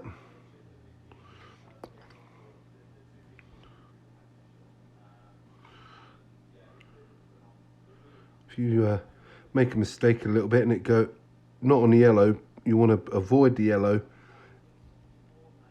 But if it goes onto the metal parts, that's not an issue. Not an issue at all.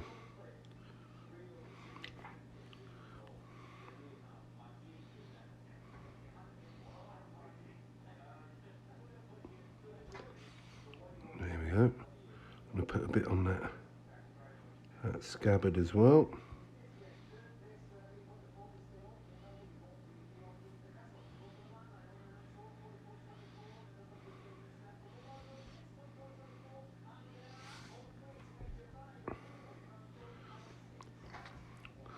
Right, and then what we do is we add the Agthrax and the nun oil together.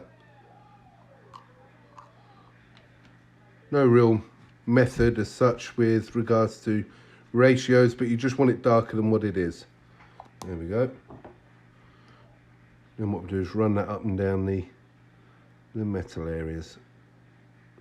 Obviously where we're going to come in contact with the yellow, we want to take extreme care, because otherwise we're going to undo all that hard work that we put in.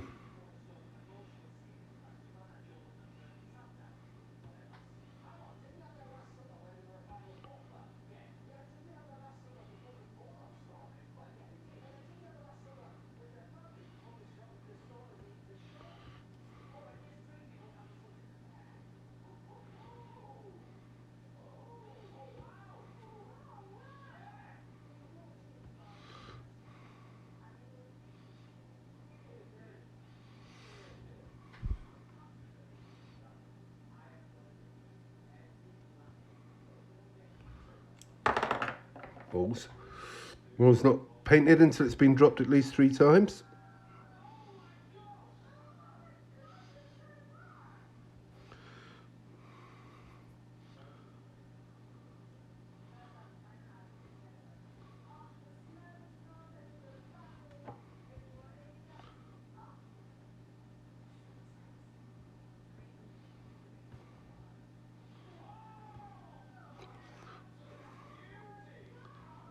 There we go.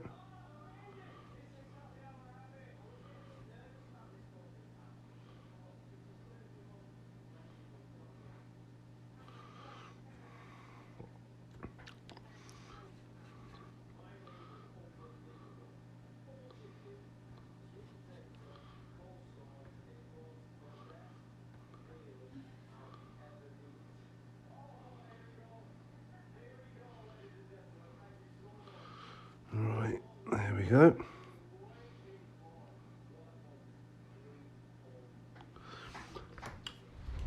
So what I'll do is I'll get the hairdryer out, obviously, and then I can dry that off a bit quicker.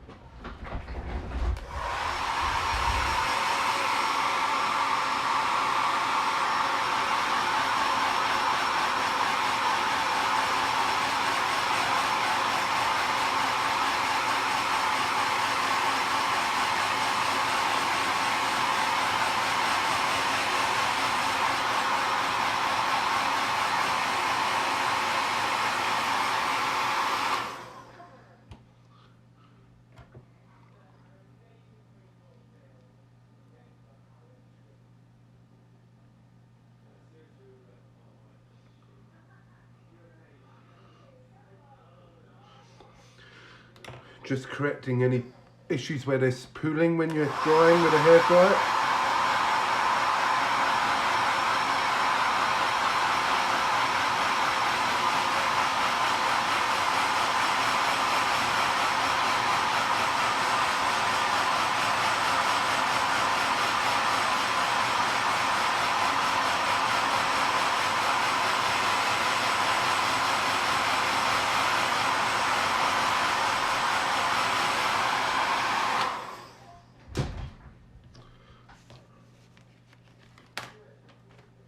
Right, so that's it dry with the washes on the metal. You can see it's dulled that right down.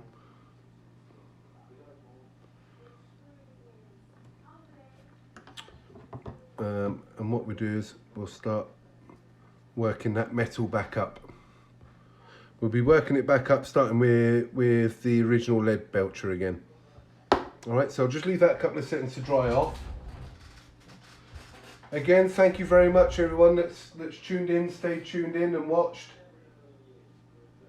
It's those interactions that keep the stream interesting. Obviously, it's a two-way street.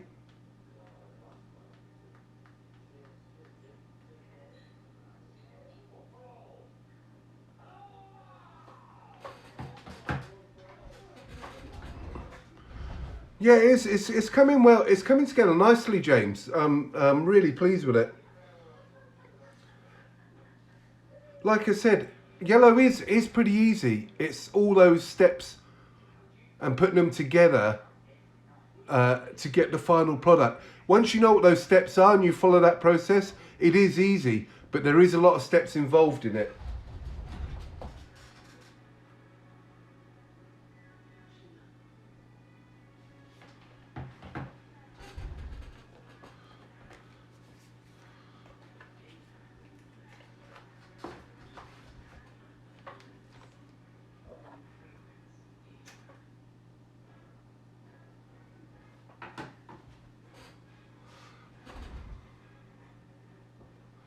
Exactly, you do.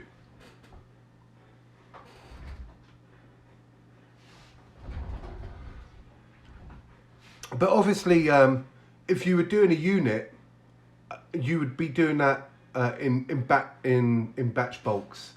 So you would spread that across the whole unit. So yeah. I mean, it would take a while. I'll not lie, it would take a while. But as you can see, though it's a fairly straightforward process, the outcome is stunning, and a unit like that will just pop on the table straight away.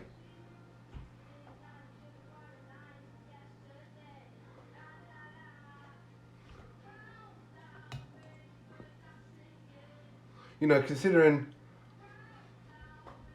2 hours ago, that's what we had. It's not bad.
Well, there you go then. Is it the Perry ones you're using, doing, James?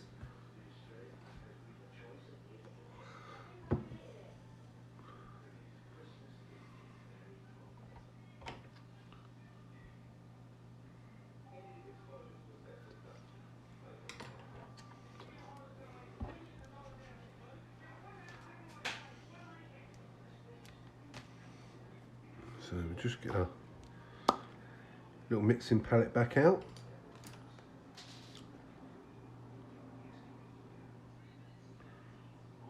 So going back to this lead belcher. Tiny drop of, probably put a bit too much flow improver there to be fair. I'll just drag a bit over. There we go.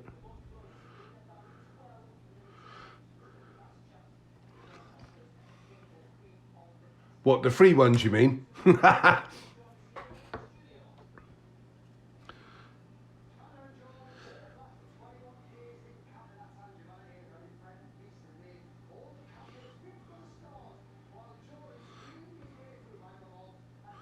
What we're going to do is just build this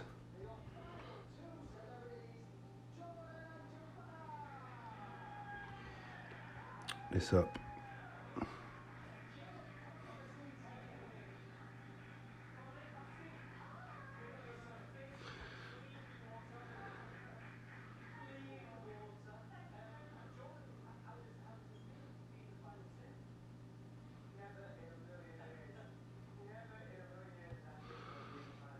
And just deliberately leaving out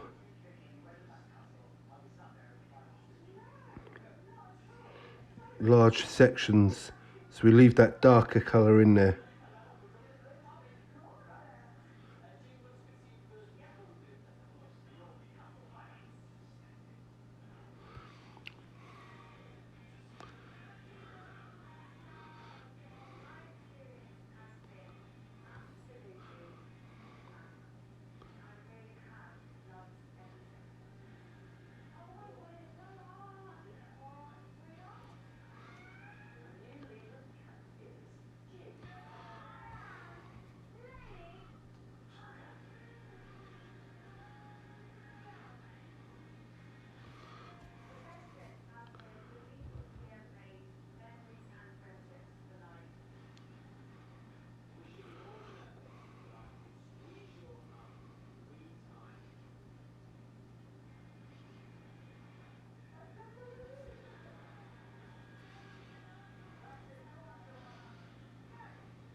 Just deliberately leaving out large sections. And then once you start hitting up with the high colours, it will start to pop more and more each layer of metal you put on.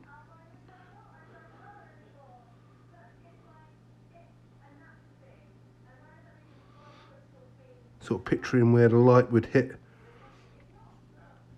those raised areas.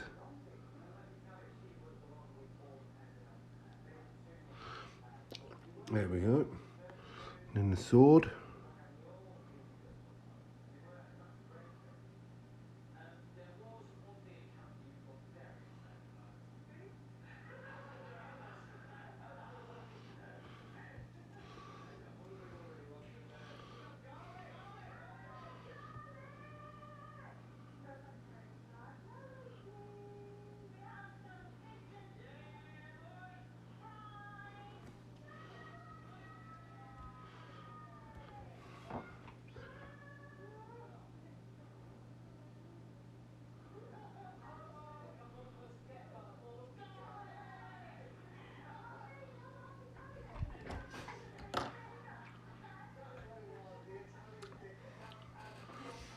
Yeah, good box set those. I've got all mine built up. I just have only undercoated them. That's as far as I've got, James.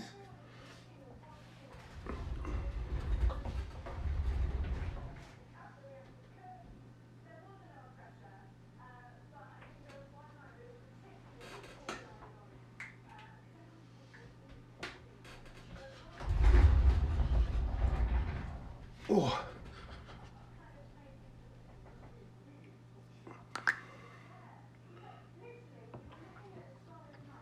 So just getting out some Storm Host Silver, GW colour, just mixing that in with the lead belcher, just to brighten it up a bit.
We're just running that lighter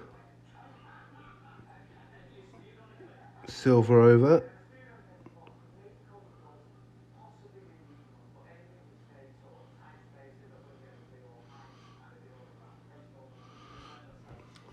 There we go. Easy progression for the next and last one really, which is back to that Stormhost silver that we mixed in. So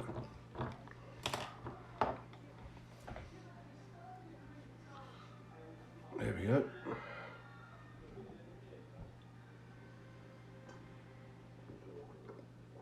Oh,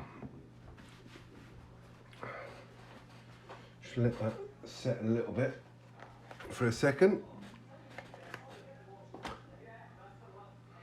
Yeah, you'll need to put some, you know, that chat we've got going on, James, with you and me and Chris. You have to put some pictures up. We're on the West Calder page because that's gone quite quiet recently, so get some traffic going on there.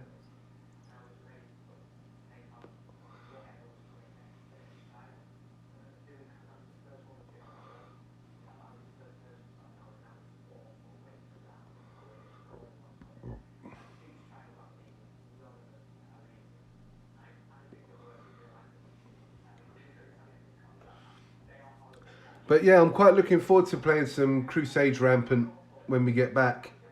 I don't know how different the rules will be. Well, I don't imagine the rules will be different. I imagine it's just the army list composition, I suppose.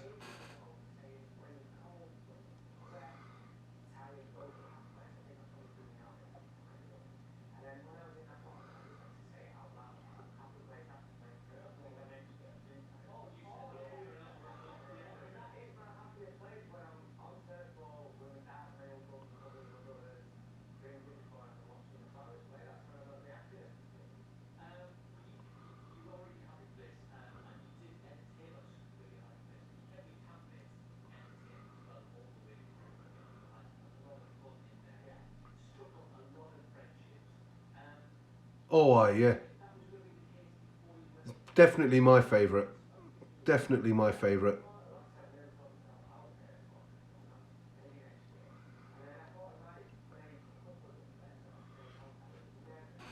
Now I'm not sure if I'm 100. I'm not sure if I'm 100% right, but I'm sure Chris has got a Arab army as well. Don't know if he still has it.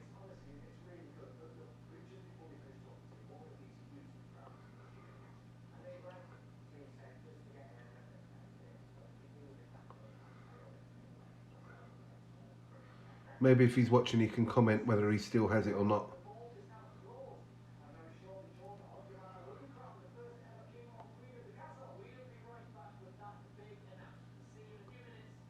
Yeah, Chris has got everything. That is very true.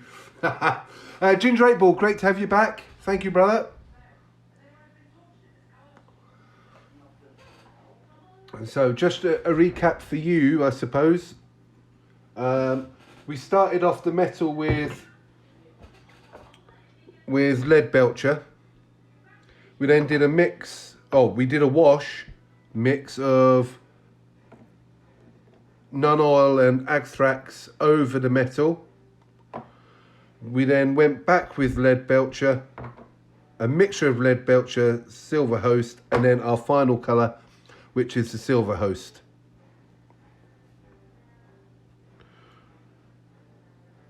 And we're literally dinging areas with a silver host. Just give it that pop of the light hitting it.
Anyone?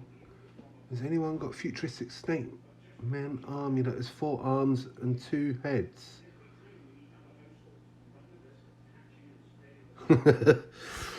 If not, I'm sure he'd find a file that he could print off for you.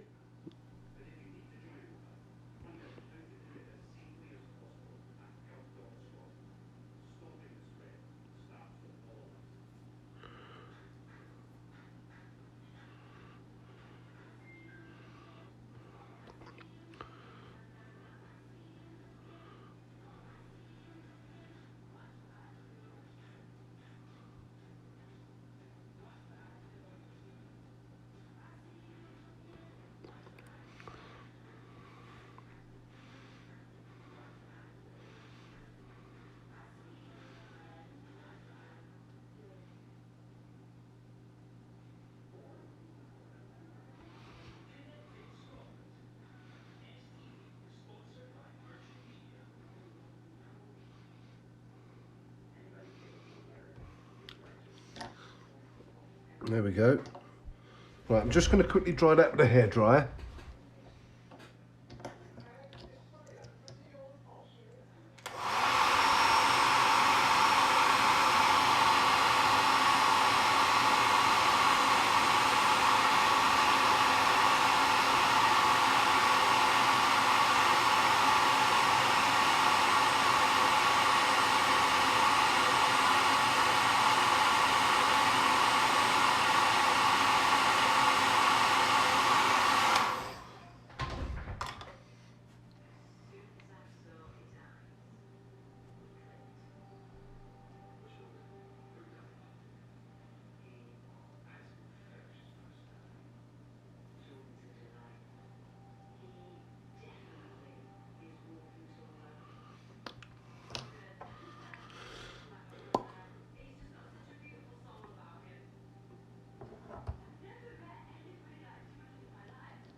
I'm just going to go highlight up this red scabbard. So I'm just going back to that original Scorn Red to start with.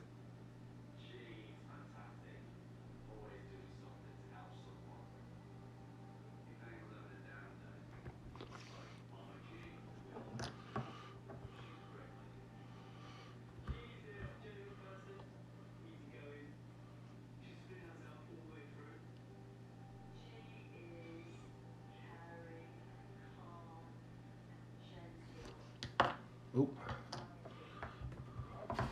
Second drop. Remember, it's one more drop, then it's finished. Rule of 3 with drop models. Then I'm going to use Cador Red as the highlight for that.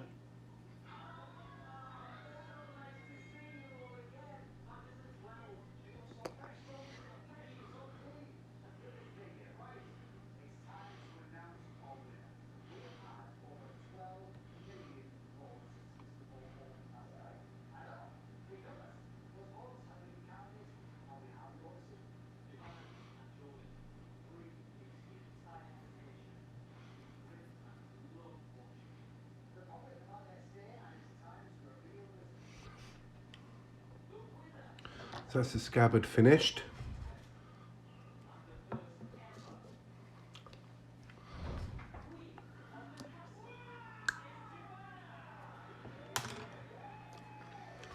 So what I'm going to do is this leather work that's on him, I'm just going to go back over with a moon fang.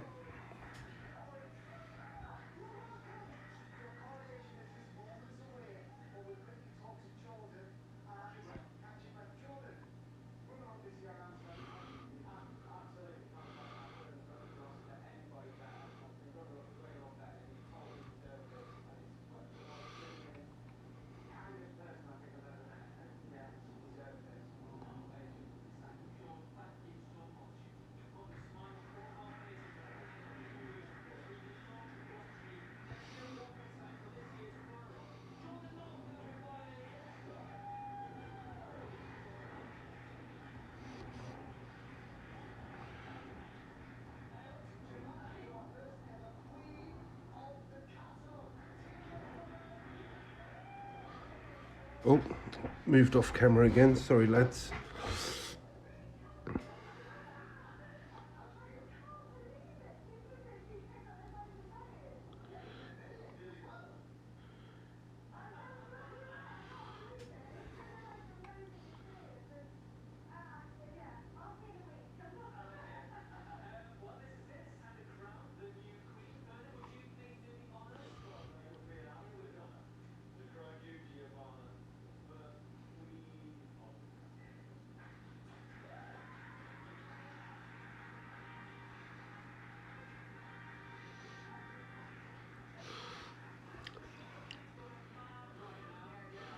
There we are.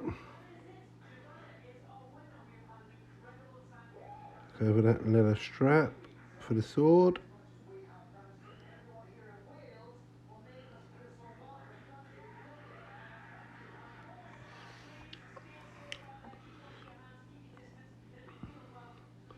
There we go. And then a highlight for that would be spear shaft. Full breakdown of the colours and that, if you need them, just drop me a message.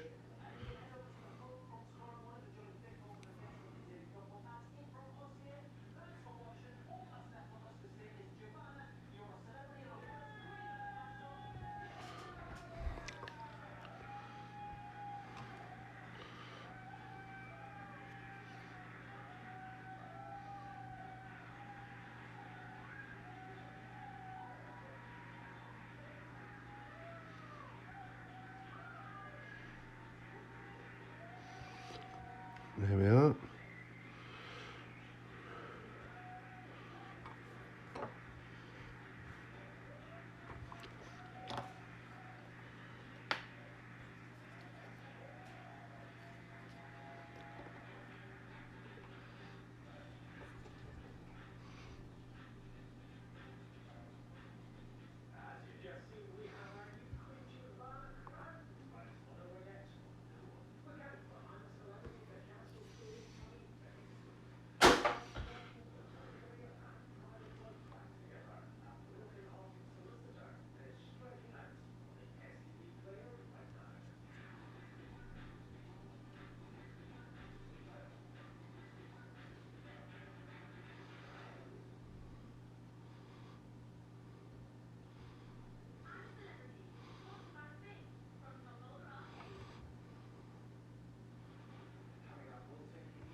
There we are.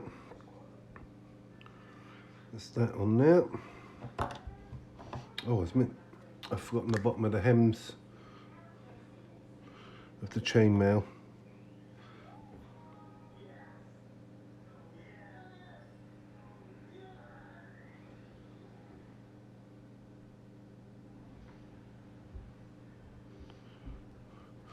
So just doing those hems on the chainmail, which I'd forgotten.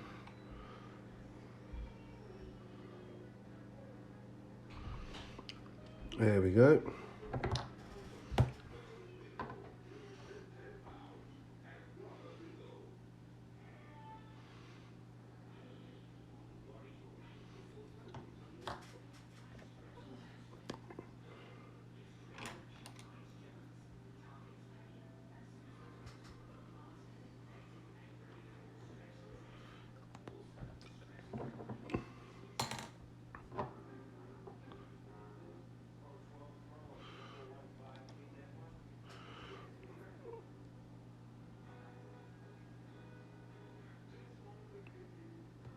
Just highlight up this bronze on the hilt using the same base colour.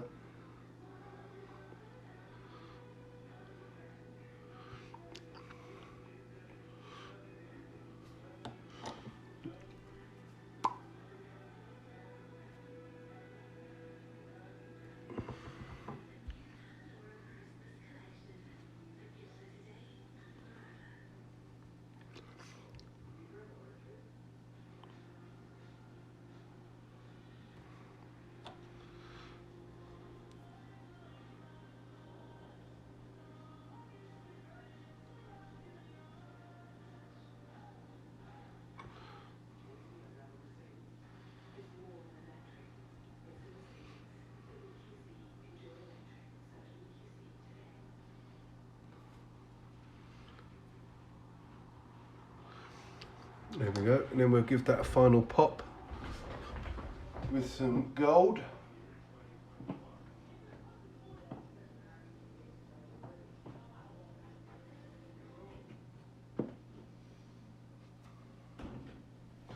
What you use is Vallejo gold.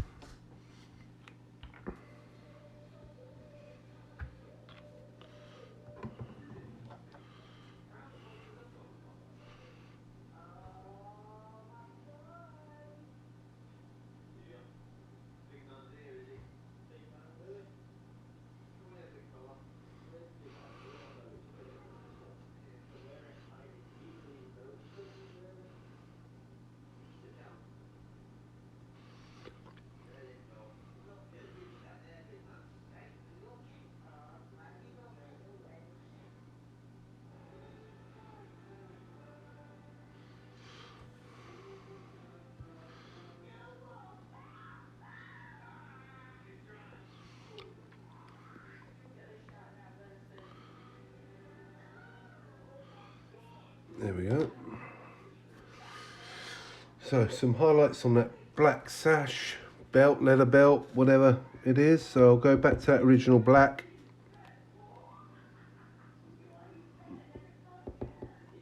That I had.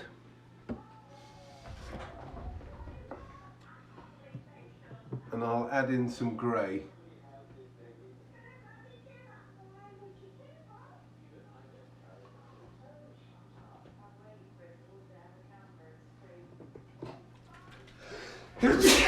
Excuse me.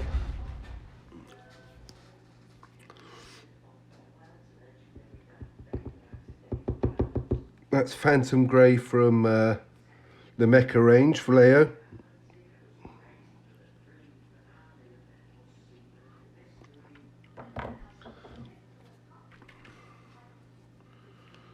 Just a little bit lighter than that if I can.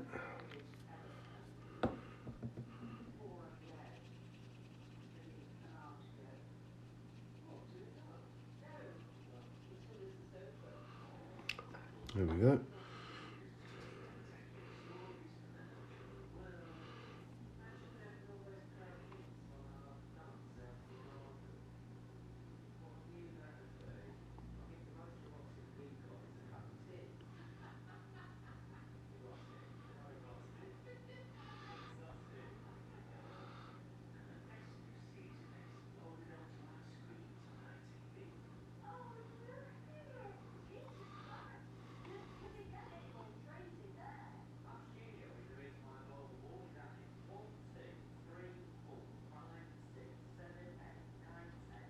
There we go.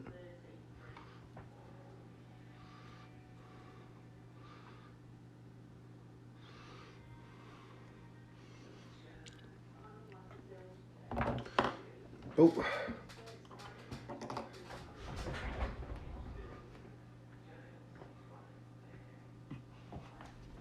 That's a highlight on that. Oh yeah, good idea, James. I've actually out of here. Bear with me.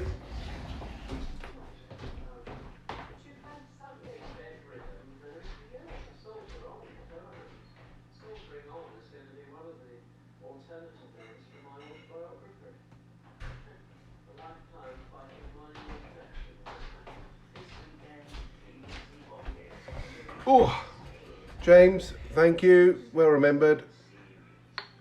Bottoms up.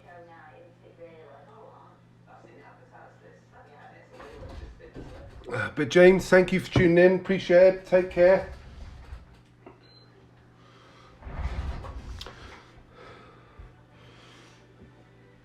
Just going to do the face on this guy. So I'm going to go back to tan flesh as a base colour.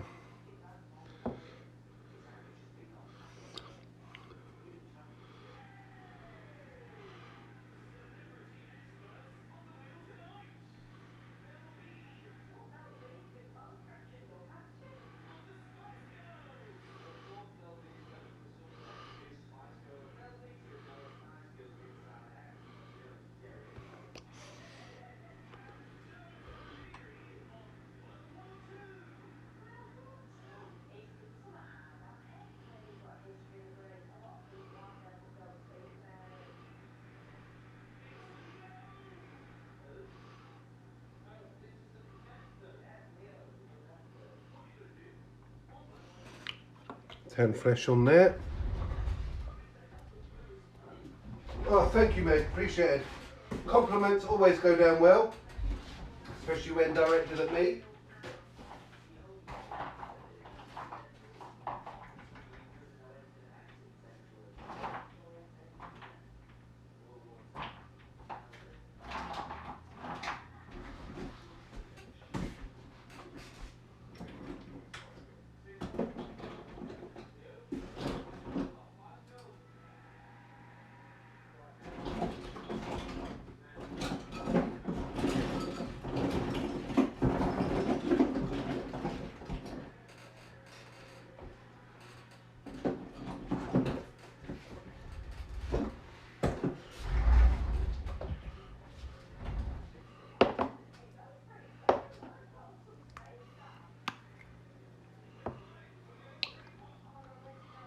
So I'm just going to use some of this Candor Red highlight for the hair.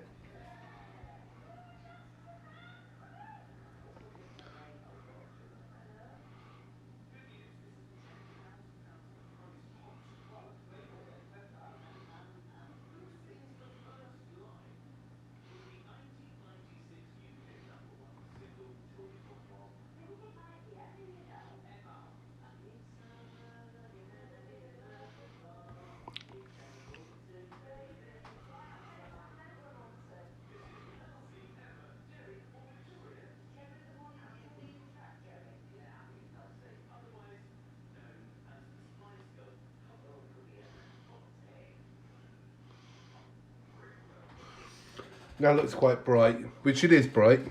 Only looking bright, it is bright, but obviously we'll wash that down.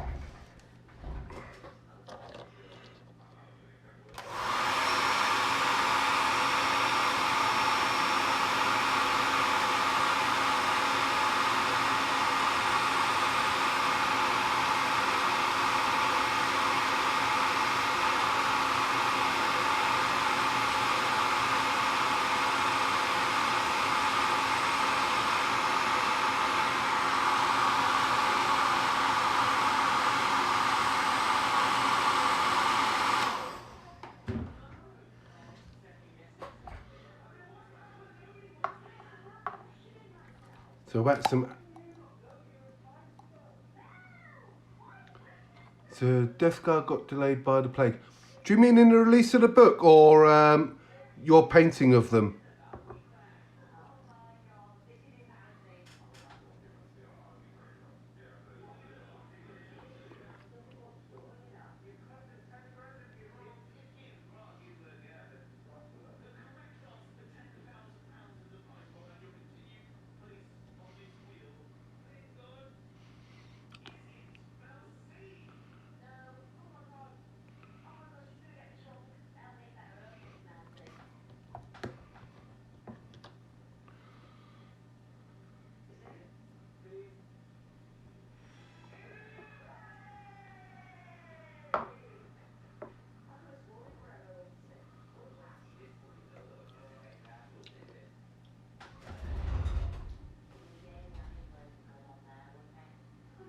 As long as it's alright, yellow.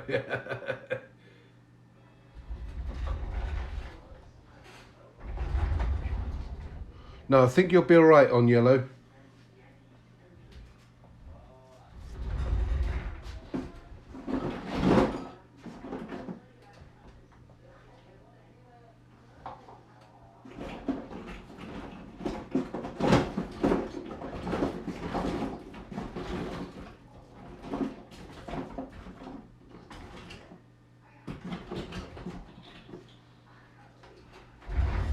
I'm just going to go right cleaned on his face.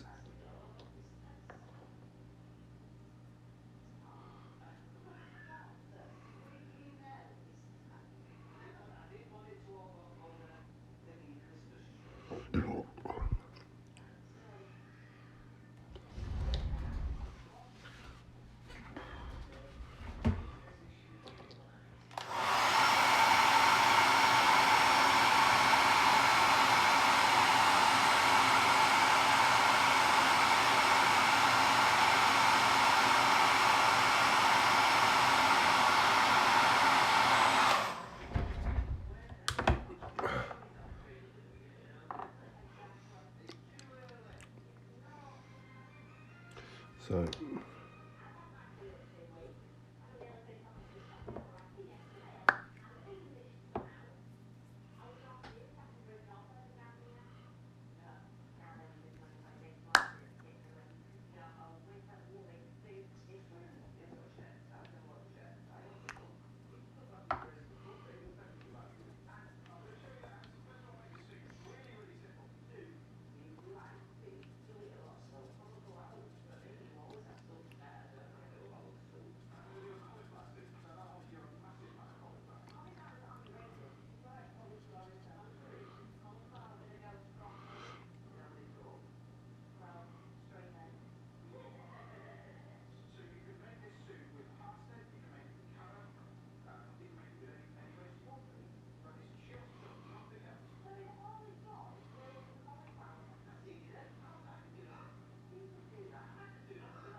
So just work my way over this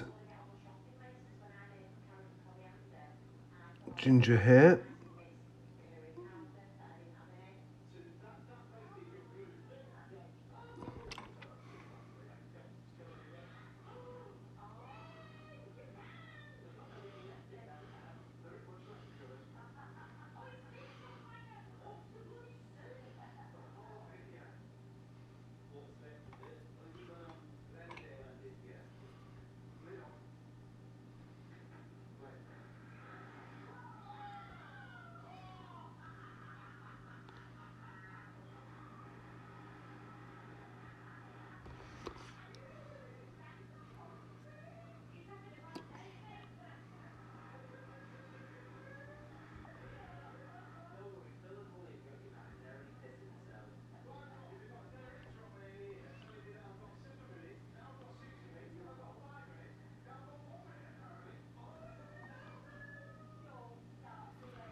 Yeah, because there isn't enough Marines. I mean, that's been quite obvious, James. We need more.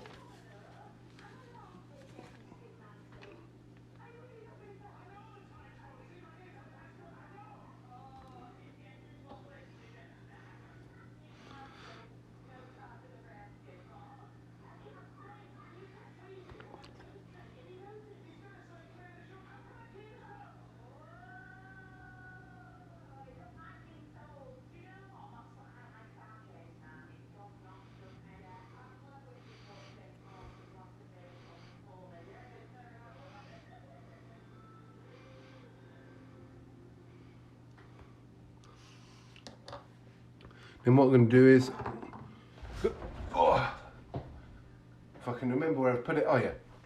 Just going to highlight up that tan flesh purely with some Reaper Master Series. Now the only place I know you can get that at the moment is Steve at Common Ground has some. You may be able to get it online. I have tried before, but I have struggled to find it.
So what I'll do is, excuse me, just going to glue him down.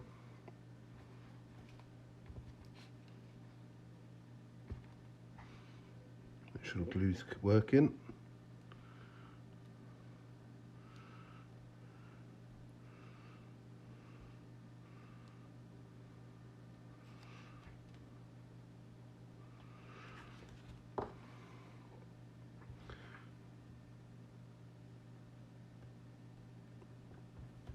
So I glued him onto the resin base that I had pre-painted. Resin bases are made by Troll Trader. Got those from Common Ground Games. I think they're predominantly designed for a game called Carnival, but they are the same size for the Game of Thrones minis. I think they're a tiny bit higher, but other than that, they're a perfect fit.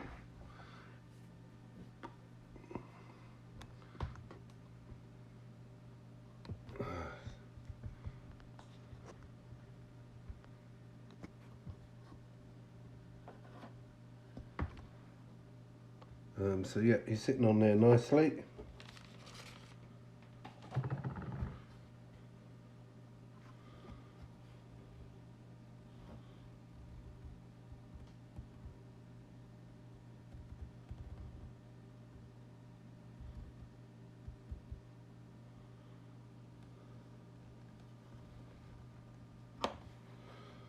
So yeah, he's turned out nicely. I'm pleased with that. So last job, that once that glue's dry, which I'll have to come back to, I'll do a pin wash with a gloss non-oil into the metal to give it that sort of oily look that you would expect. But I really appreciate everyone that's tuned in. Thank you very much. Thanks for all the comments. Thanks for keeping me company. I hope the tutorial for the metal and for the yellow has been something that you can take away and use with models that you have, and maybe keen to paint yellow rather than thinking that it's a difficult colour to paint. As I said in my video, it isn't difficult, it's just laborious. But if you need advice on the colours, what colours are used, I will put it up in the description on the video I put on YouTube, but just message me direct and I will pop you a wee colour list of the colours I've used. But as you can see, along with the tutorial will be coming on the flagstone bases as well. But as you can see, he's actually turned out very nicely. So appreciate all your support. Thank you everyone. Take care. Look after yourselves. Keep your eyes out for the next stream in the painting series. If you've got a suggestion of what you'd like to see painted, please drop me a message and let me know what you think. Take care everyone. Bye bye.